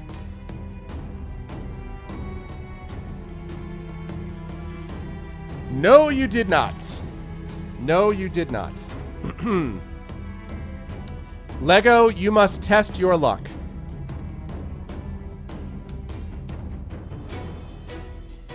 Nope. No, you didn't.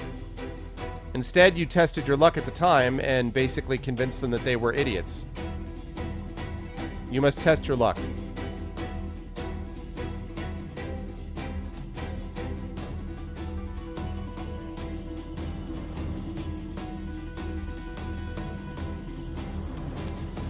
Ah, yes.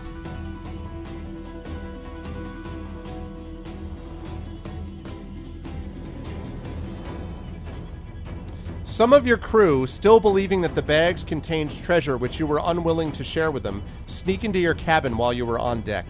Finding the bag containing the south wind, they open it to discover why you had kept it hidden. The south wind leaps out, howls around your cabin, then escapes out of a window. You paid them gold? Wait a second. Did you really pay them gold or not? I don't remember, but I thought that you hadn't. Did you pay them gold, really? Maybe you did. I don't remember. I don't know why I didn't put it as a note. Oh, because I didn't know that this was going to come back. Did you pay them gold, really? Did you pay them gold or not? Yeah, you did? Okay. Well, it's a good thing.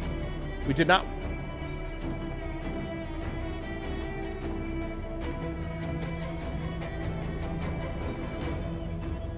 Yeah, I don't think so. I don't think you did. You may have paid them for other reasons, but I don't think so, yeah. So, finding the bag containing the south wind, they open it to discover why you had kept it hidden. The south wind leaps out, howls around your cabin, then escapes out of a window. Blowing ferociously, it whips up a terrifying storm which carries the Banshee back to the north. For 3 weeks, the gale blows, tossing your ship before it. Finally, it peters out, depositing the Banshee just offshore from the city of Tak, your starting point. You don't have enough time to sail the Nippur again, so you have lost the bet. Your adventure is over.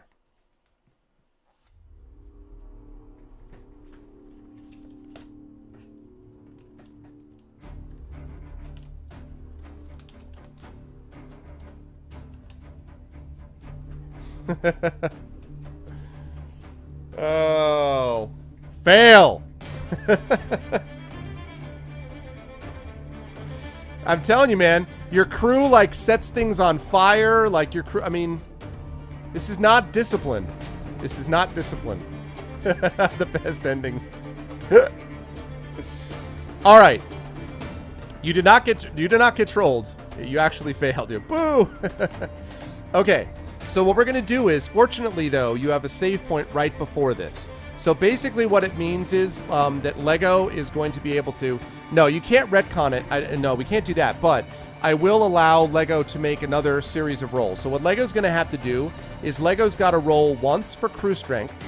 So he's going to have to roll... So basically at 7, he's got to roll 3 dice, subtract 4, and have it be less than 11. That is your crew strike... that's your... sorry, be less than 9. That's your crew strength number. If it is, then he gets to test luck. And if he's lucky, then this isn't going to happen. So basically, that's what it comes down to. So you will get a chance to... So Lego's got to roll 3 dice, subtract 4, get less than 9. And if he successfully does that, then he has to test luck, get a 5 or less. So first time he gets a 4, awesome. Now he has to roll luck. 2 dice for luck.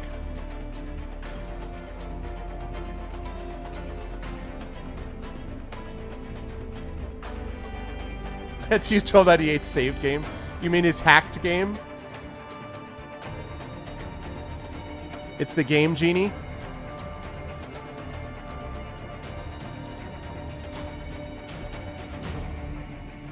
Oh no!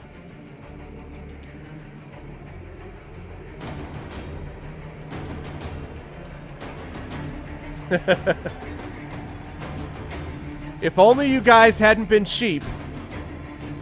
If you guys hadn't called your crew idiots, this never would have happened. What's up, Demizer? How you doing, man? 7, successful. You didn't suplex the giant crab monster, yeah. Alright, come on, chat. You can do it. Give Lego some positive vibes. Positive vibes, Lego. Positive vibes. A 5 or less is just a little bit below average. It's not impossible.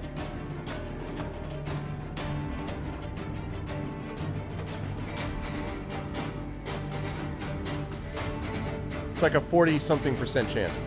Aha!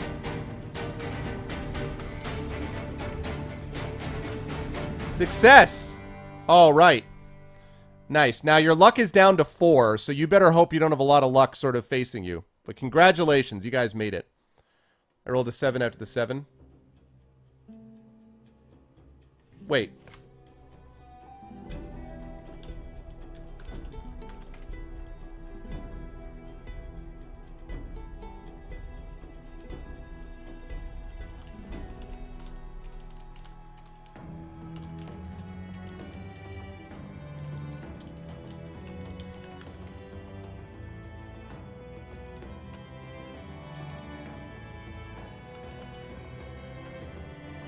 All right.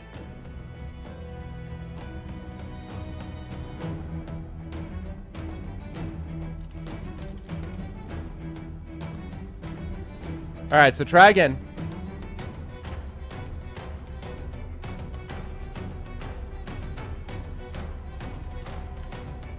Okay. So now you got it. All right. So now you got it. All right. Luck is successful. Now you guys made it through. Okay. You better hope you don't have any luck involved. More luck. Okay. The Banshee sails into the only large bay that Nippur boasts. Your crew are overjoyed that the journey is over. Now, Lego, one last time, you need to roll 3 dice and subtract 4 from the amount. One last time.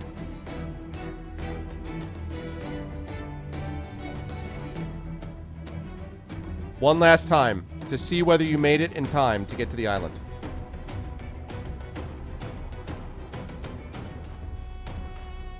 Is the translator to speak pirate?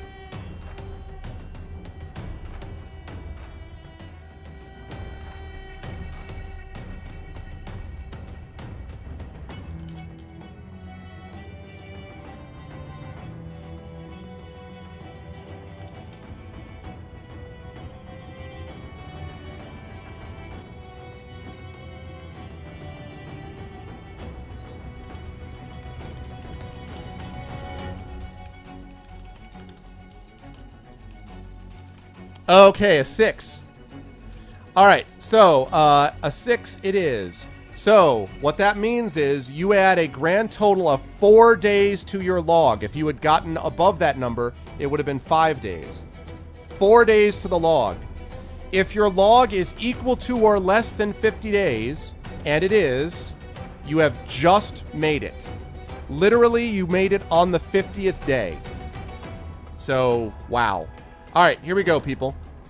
Disembarking with a few of your crew and all of your treasure. And I think I'm going to give you a save point only because I don't want to make you go through all the other die rolls again. It's boring. So we're going to go with that. So, here we go, people. Disembarking with a few of your crew and all of your treasure, you head inland towards the central peak of Nippur. Halfway up the mountain, you come to a high wall which seems to completely encircle the interior of the island. You follow the wall around until you come to a break flanked by 2 enormous stone statues. These statues have their arms raised in the air, supporting a large beam which spans the gap between them. From the beam hang the bodies of several sailors, twisting slowly in the wind. A short, wizened creature dressed in loose black robes appears and says, "So, you have come to see the mountain. One of you will have to fight the keeper if you want to see the mountain."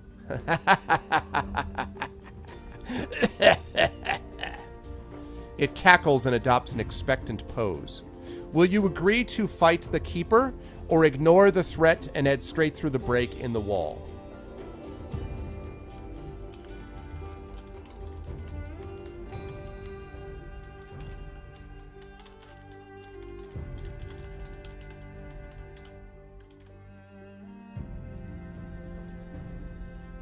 What is your quest? Exactly.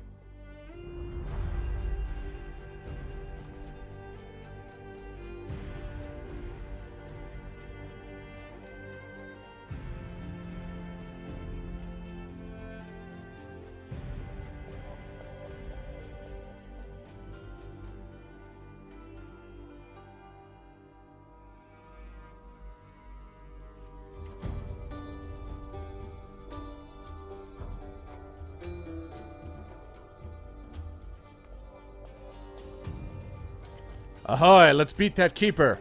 Avast.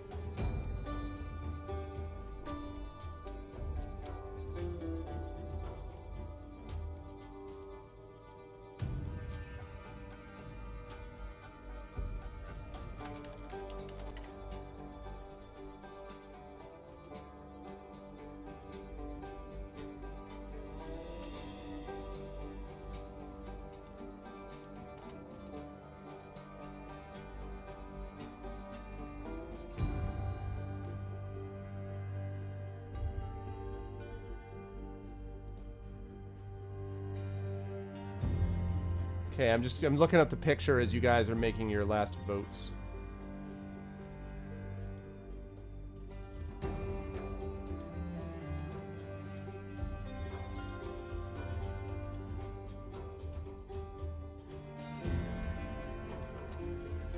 Shadowed, I might need you for this one too, my friend. This one is... Yeah, I'm gonna need you for this illustration. Actually, that's assuming... Whoops! Sorry. There we go. It looks like you guys are fighting. Okay, so, can you do me a favor, Shadowed, and get me the one for 298? So it's entry 298 is what we're looking for. Would you mind getting me that one?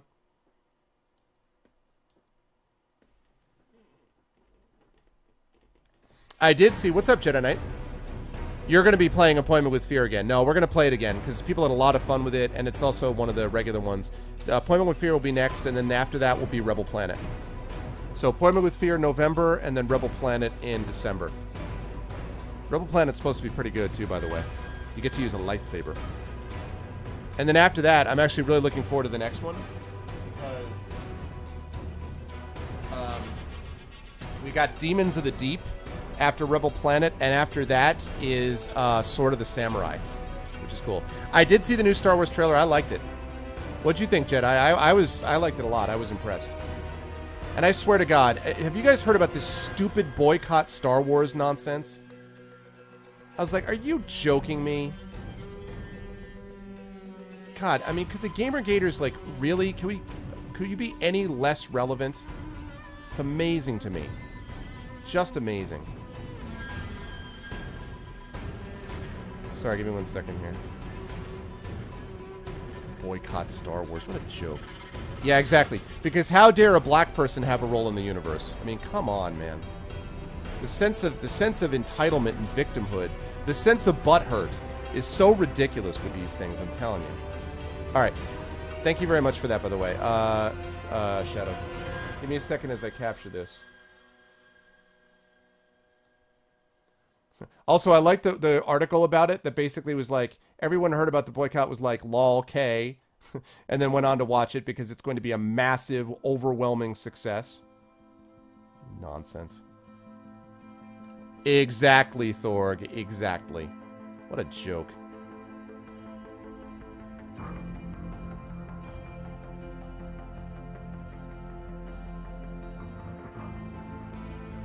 Yeah, that's why.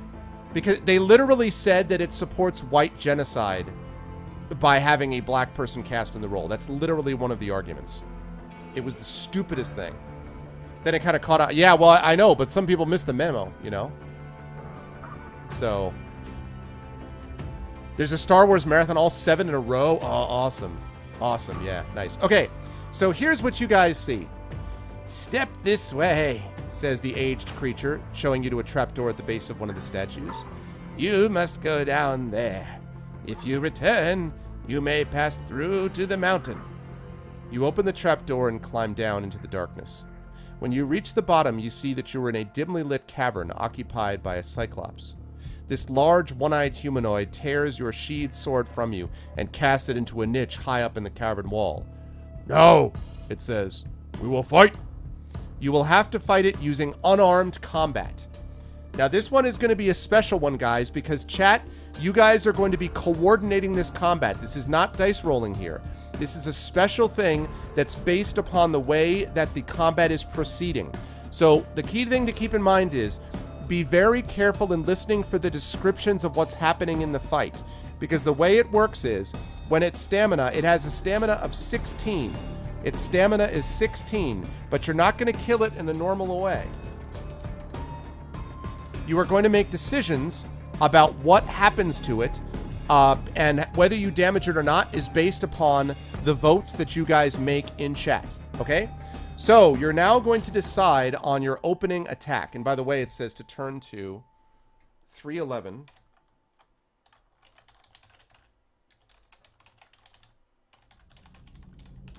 Okay, here we go. So 16 stamina. So, here we go. Now you must decide on your opening attack.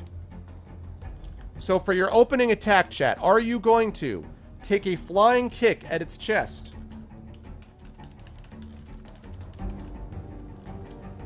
Are you going to punch it in the shoulder?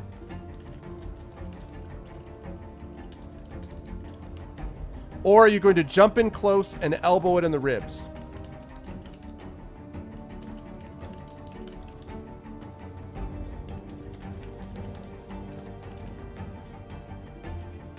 What's your decision, guys?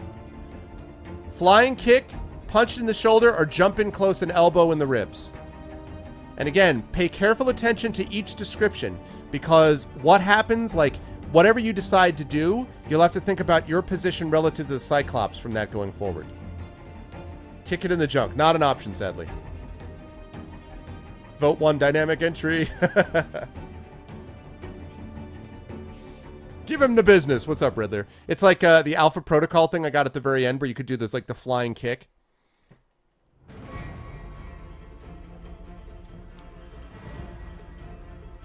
What did the Cyclops say? So he just said, we will fight.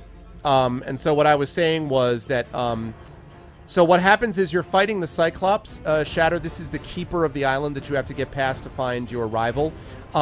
But you're not fighting him in the normal way. Instead, Chad is going to make a decision each round about what attack they want to do. Based on the attack, it will take a certain amount of damage either away from you or from him, and you're going to continue until either he or you is dropped to 0 stamina.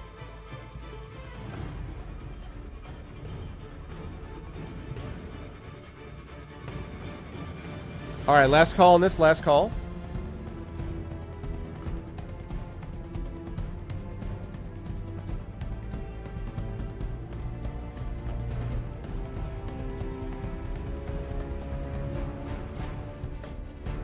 Cyclops say, "Urgh.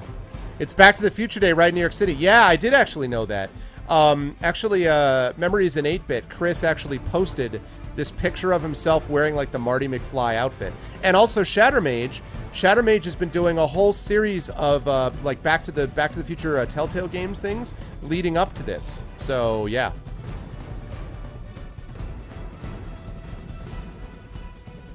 Yeah, I hear you, Dark. I know. I know. But this next one looks like it's going to be pretty solid. That's too bad, Shatter. Okay. So, flying kick at its chest it is. Taking a short run up, you jump in the air and kick out at the Cyclops' chest, striking it a heavy blow. Deduct 2 points from the creature's stamina. Nice start. It utters a short grunt and stumbles back, lashing out with a huge paw as it does so. Grabbing you by the forearm, it lifts you into the air. Okay, so it's got you lifted in the air, and it's grabbed you by the forearm. So now, again, think about what you want to do. Are you going to backhand it in the elbow?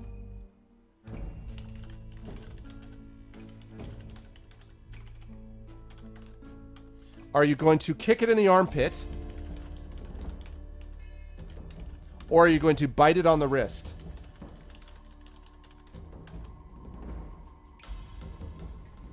What's it going to be? Backhanded in the elbow. Remember, he's holding you, right? So backhanded in the elbow, kick it in the armpit, or bite it on the wrist.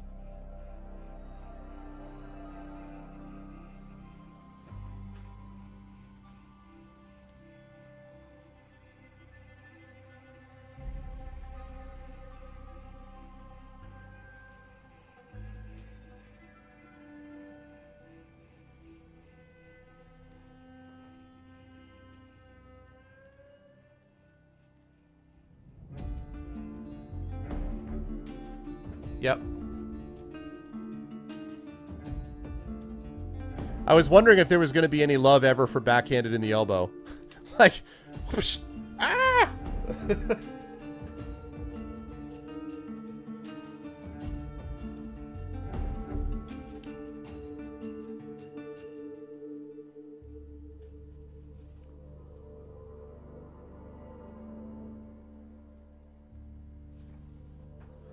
The piratey thing would be to pull out a hidden dagger. I know, I know. But you had that staff is the problem, right? And he just took the staff from you, so.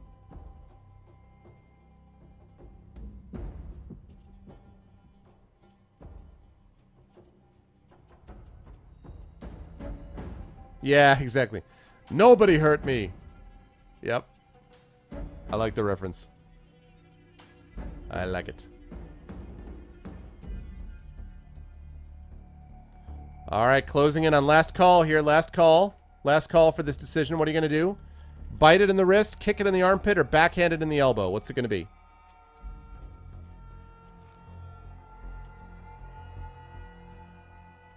Last call. Last decision. It's the final decision. Da, da, da, da. Da, da, da, da. Not true. It's not the final decision, but I made a silly joke. Now, okay. All right. Bite it on the wrist it is. With Thorg as the deciding vote. Pulling yourself up, you set your teeth into the Cyclops' thick, scaly wrist, but succeed only in breaking one of your molars. The monster shakes you from side to side, then dashes you to the ground, laying in a kick for good measure. Lose 2 points of stamina.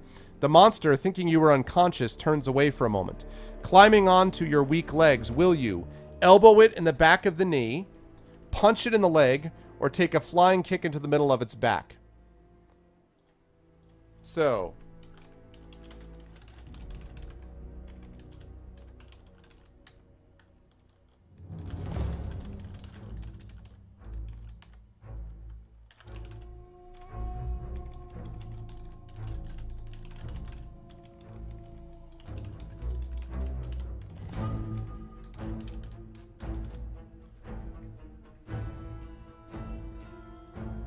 there we go. Elbow it in the back of the knee, punch it in the leg, or flying kick in the middle of back. That's stupid.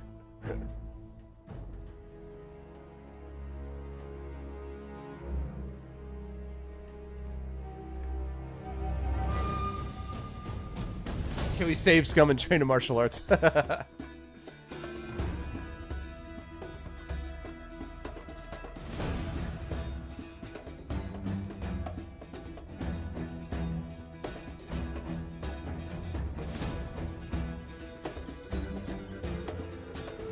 Well, you need to be able to... Well, no, that's not true, Thorg. That's not true. You can think a little bit about the nature of the creature that you're fighting and sort of like what's positioned. Like, theoretically there, it had you hung... Like, it was holding you by the forearm, which means its armpit was exposed. So you could kick it there. Also, it's got its elbow, so maybe that's exposed as well, but it doesn't say anything about the wrist necessarily. Anyway, not a big deal. I mean, you guys did 2 damage to begin with, so...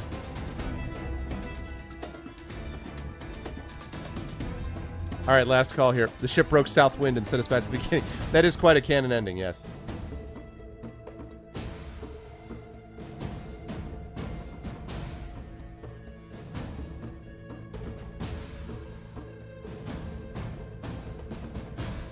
All right, here we go. Last call, last call.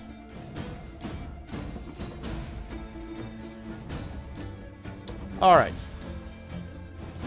Flailing your arm, you smash the monster in the back of the knees. It staggers forward and, losing balance, collapses to the ground onto some sharp rocks. Deduct 2 points from its stamina. Good job, guys. Now, it collapses to the ground onto some sharp rocks.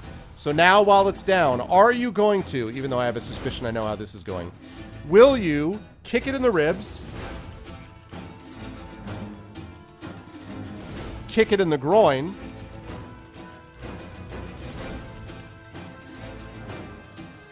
or punch it in the jaw?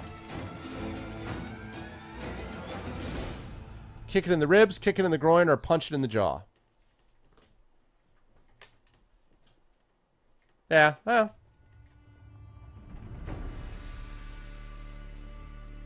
Exactly, there you go. Yeah, see, yeah. I saw where this was going.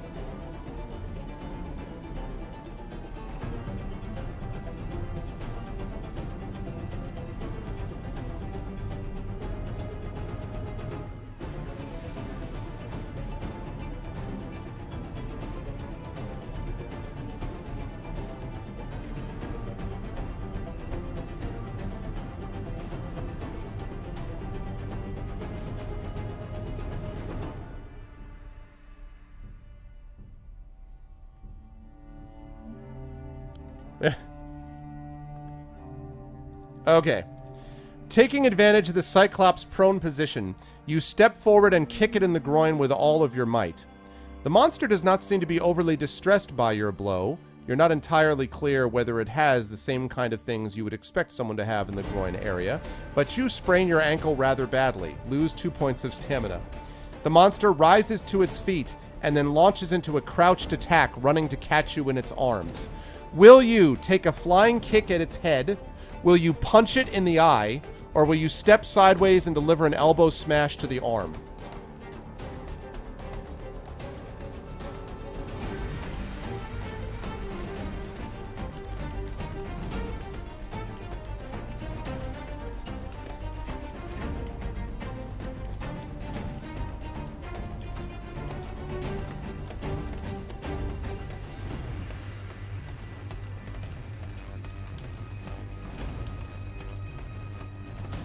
Flying kick its head, punch in the eye, or step sideways, elbow smash to its arm.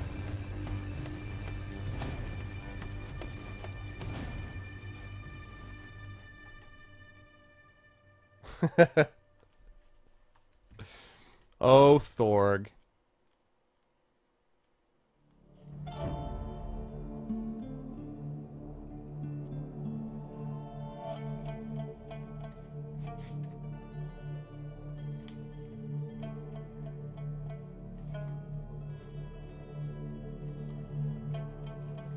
I had a feeling punch it in the eye is going to be the stuff. This fight is worse than all of House of Hell. That is not true. That is a vicious lie. That is not true. I understand being displeased about the fight if you want to be. I kind of like the fight, but it is no way is it worse than House of Hell. House of Hell is an abomination. I'm telling you right now. It's hell. It's hell. That's what it is. Okay. All right, last call on this.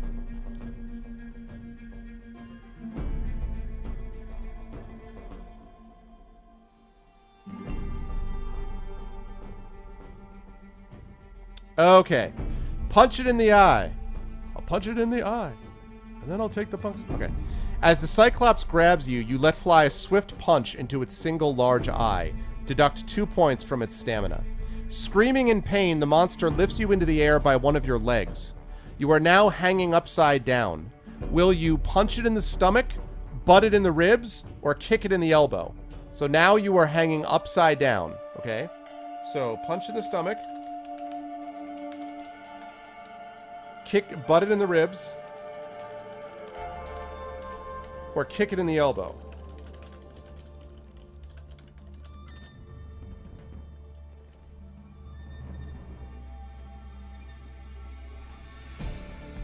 Well, I mean, he's supposed to be old in that one, so.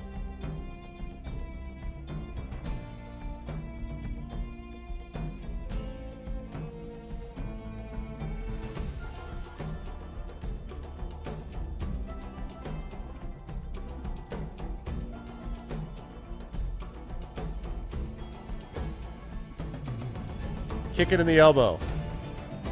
Alright, we got 3 for punch in the stomach and 9 for kick it in the elbow.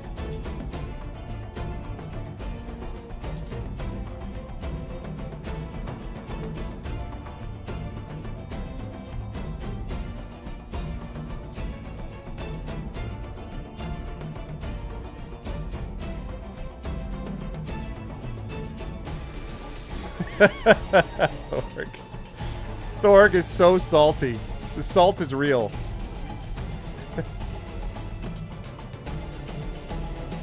There's actually Thorg. I don't know if you remember in the Space Assassin book.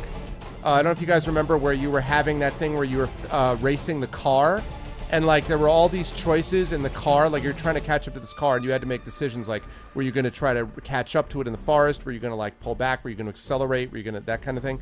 Same guy wrote it, so he likes these little set pieces.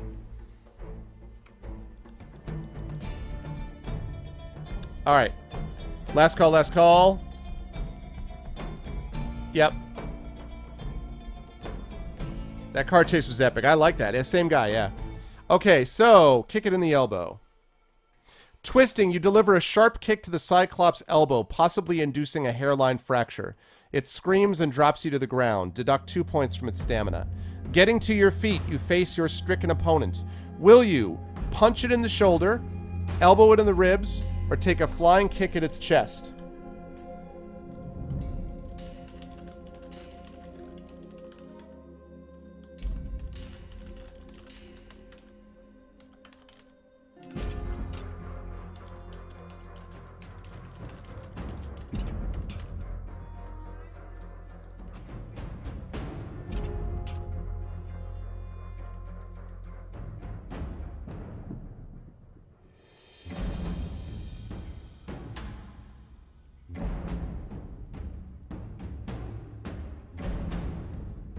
You might well be.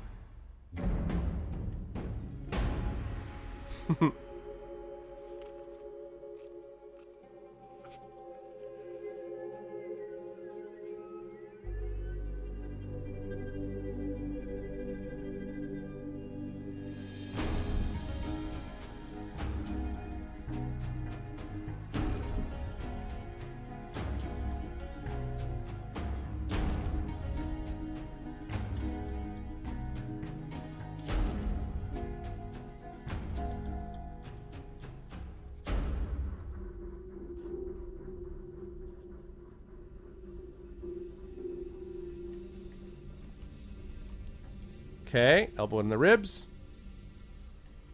Punch in the shoulder, flying kick to the chest. All right, last call here. Last call. Last call. Last call. And wait for it. Wait for it.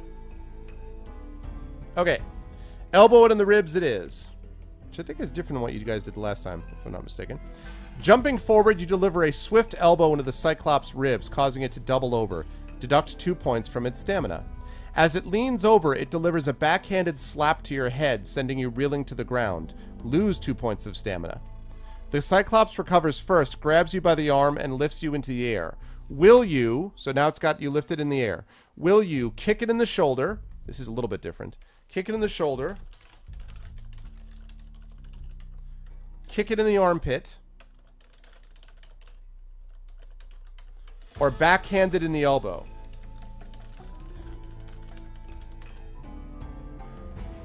It's down to 6 stamina. I know, I don't buy. What's up, Love Shack?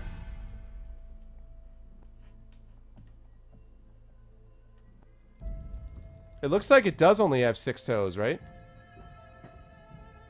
It's like the Incredible Hulk Cyclops. Well, it's a different entry, so it might not be the same elbow shadow. It might not be the same one.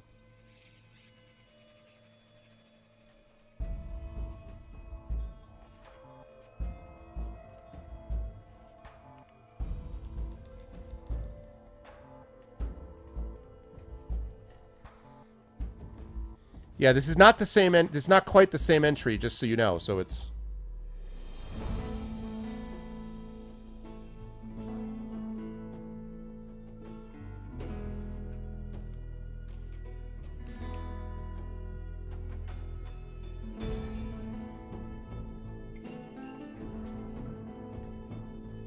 All right, we got a lot of kicking in the armpits. It's kind of a brutal fight, actually. It's like, oh.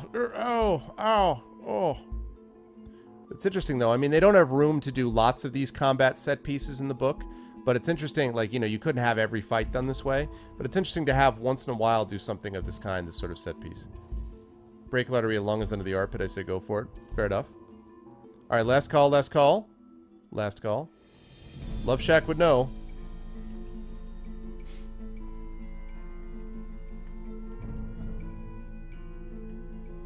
And... okay, kick it in the armpit it is.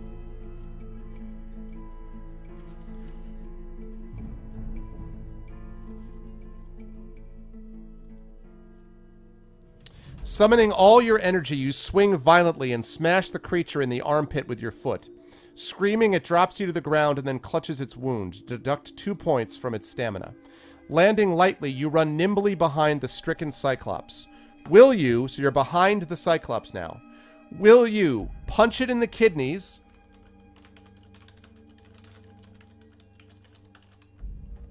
elbow it in the back of the knees,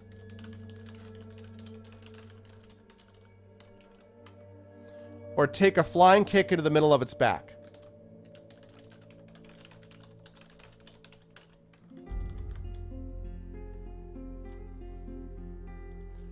Punch it in the kidneys, elbow in the back of the knees, or flying kick to middle of back. If it has kidneys. Kidney punch. Falcon punch.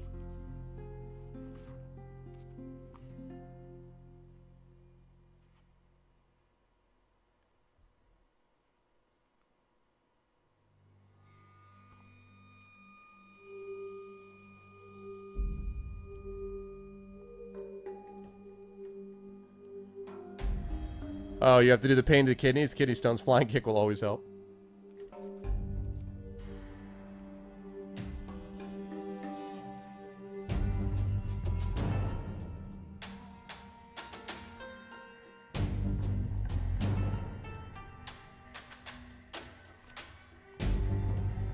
It beats you to death to compensate. Yeah, exactly.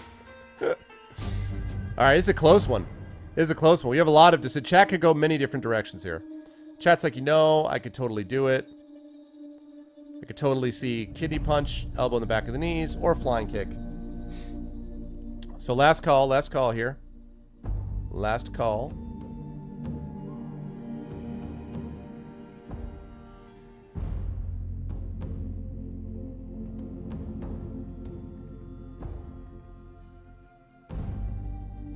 Last call here. It's close. What's up with intent? I think you may have said come in and I said hi before, but hi again. Elbow in the back of the knees, punch the kidneys, flying kick, and elbow in the back of the knees. Very close, but elbow in the back of the knees just wins out. You take so long deciding it stagger, it gets up and punches you in the fist. No. Flailing your arm, you smash the monster in the back of the knees. Flailing is such a weak term, like, eh. Flailing your arm, you smash the monster in the back of the knees. It staggers forward and, losing balance, collapses to the ground onto some sharp rocks. Deduct 2 points from its stamina. It's almost dead, chat. Next hit will kill it. Will you kick it in the ribs, kick it in the groin, or punch it in the jaw? Ah, this may sound familiar.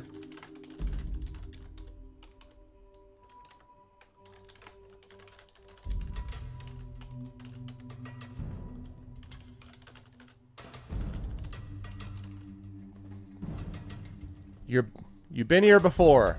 Cyclops slap fight. Exactly. Kick it in the ribs, kick it in the groin, or punch in the jaw. There's no flying kick. Yes, no. No flying kick.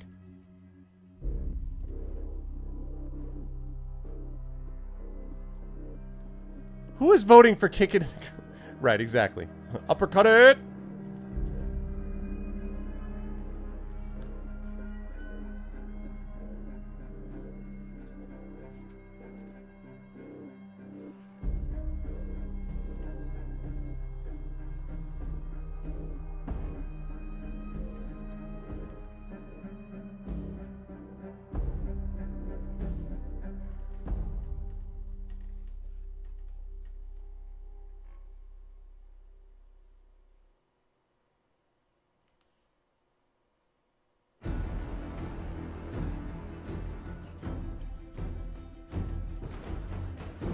Chat used groin kick. It's not very effective. Okay, last call on this. Last call. Last call.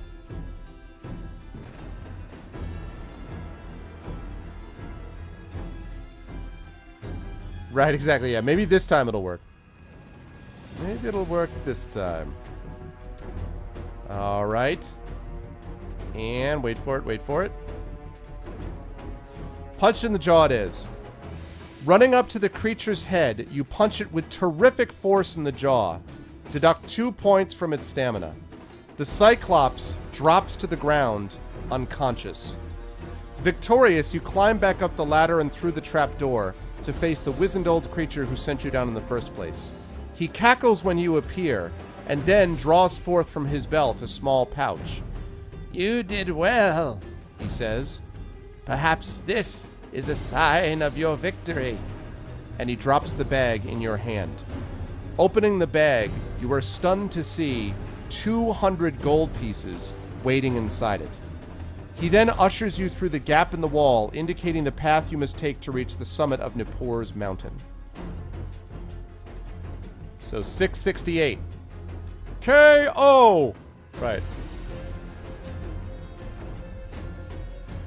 Ah, can't save it on this one. No, no, no. No, I gave you guys your last save. And the reason also is because we're pretty much at the last portion here. It's totally a bomb. Yeah, it's a bomb, yeah. Okay, so here we go. When you reach the summit, ballin', yep, exactly. When you reach the summit, you find Abdul the Butcher and a few of his men waiting for you. "Ah," he says when you appear, "you made it. Now let us see which is the greater rascal." He drags an enormous chest forward. "I sacked Kish," he boasts, "and even captured the Merad war gallery. The treasure is here to prove it." He opens his coffer, inviting you to do the same with yours. To work out whether you have more than Abdul, round the amount of gold you have up to the nearest 100. So, 700 in this case. When you have done this, divide the rounded figure by 2, and the result is the number that you should turn to. Now, obviously I can do this math, but I'll let you guys do it. So, round up, divide by 2. What do you got, people?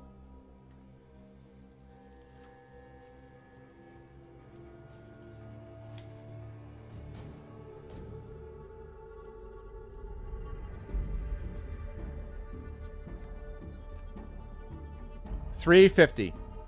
That's right. 700 divided by 2, 350. Exactly. The piles are extremely close in size, making it difficult to judge who has the most. You sit down to count each other's gold, and find after over an hour that Abdul barely has the edge. He declares triumphantly himself the winner and pirate of the century. You have barely lost the wager.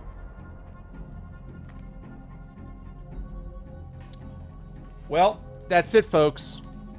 You have barely lost the wager. And, I mean, I might be tempted to call that a fourth fail, but honestly, you reached the end of the game. Like, you reached the end of the book. It was really close. But I think we're going to stick with that as the ending, because the only... So basically, you need to have above 800 gold. You have to have over 800 gold to defeat him, is what it means. Because you round it, you know, round it, and then cut it in half, 400. And so, that's it. Second best ending. Exactly, as Smacky said, you got the second best ending. Can't we just kill him and steal his gold? No, no, no, no, no. But then that's... You're not doing it for the honorable thing. Did you check for chance on his gold? Oh, man. I'll tell you guys what was... So, here's the interesting thing. So, you guys did a lot of things, I think, well here.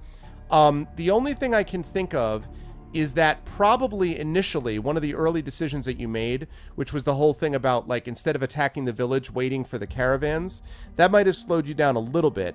You made some of that back when you raided the shrine, but probably trying to burn down the temple wasn't that helpful, to be honest. Not the shrine, the temple thing. So there was that.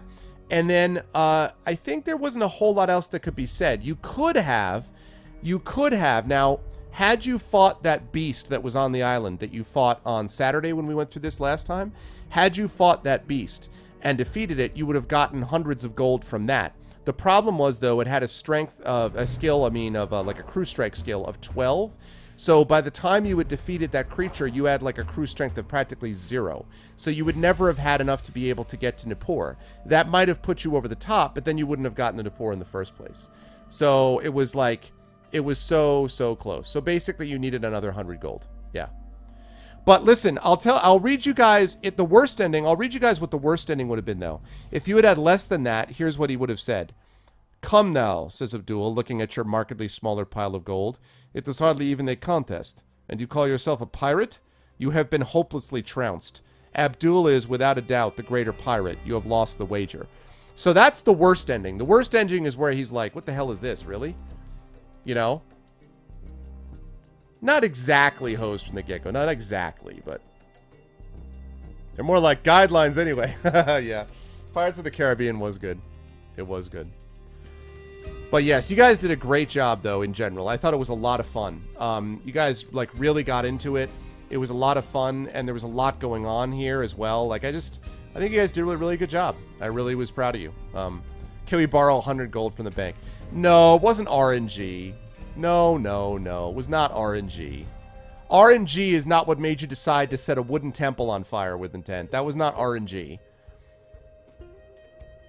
No, not your first loss, because well, two things. First of all, House of Hell was technically a loss, because House of Hell just sucks in general. But secondly, I don't know that I would call this, I mean, I guess it's a loss, but you got through without dying. Even in your fails, you didn't die.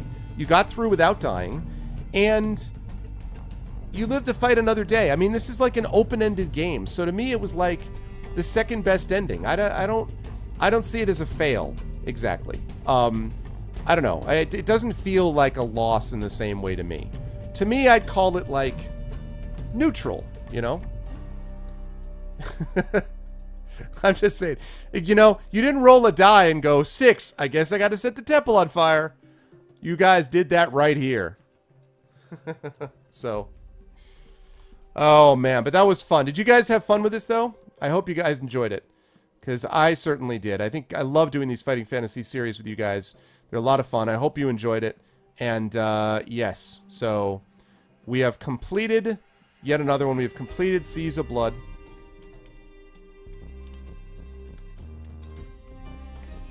So well done on that score. Let's stop our bot. Let's close that. Let's close that. Let's close that. And close that. It's a bittersweet ending. Yeah, exactly. It's a bittersweet ending. That's very much the way to look at it. Yes, it is a bittersweet ending. So I will show you guys, by the way, the next one that we're playing, Seas of Blood, is now finished. The next one we're playing is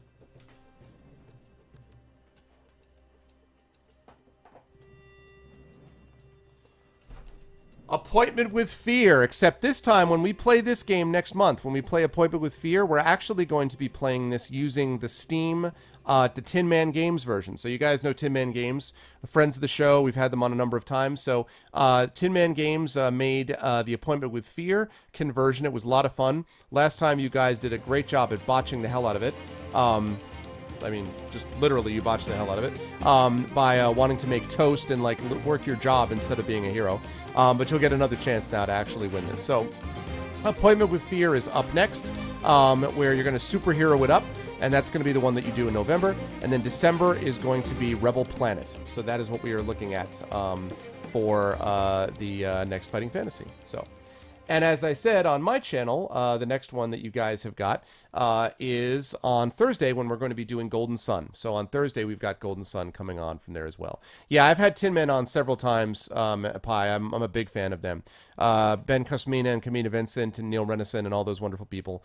They're awesome. So yeah, we're big fans of them here. Okay, so with all that said, people, the time has come for us to do our giveaway. And the giveaway is going to be as follows. You will get a choice of one of these 3 games if you guys win the giveaway tonight. Oh, before I do that, just a reminder, thank you all so much if you have done this already, but if you haven't, please consider following the stream. Please consider checking out my YouTube channel with !ArvTube. Please consider doing the Steam group with !Steam group. And please consider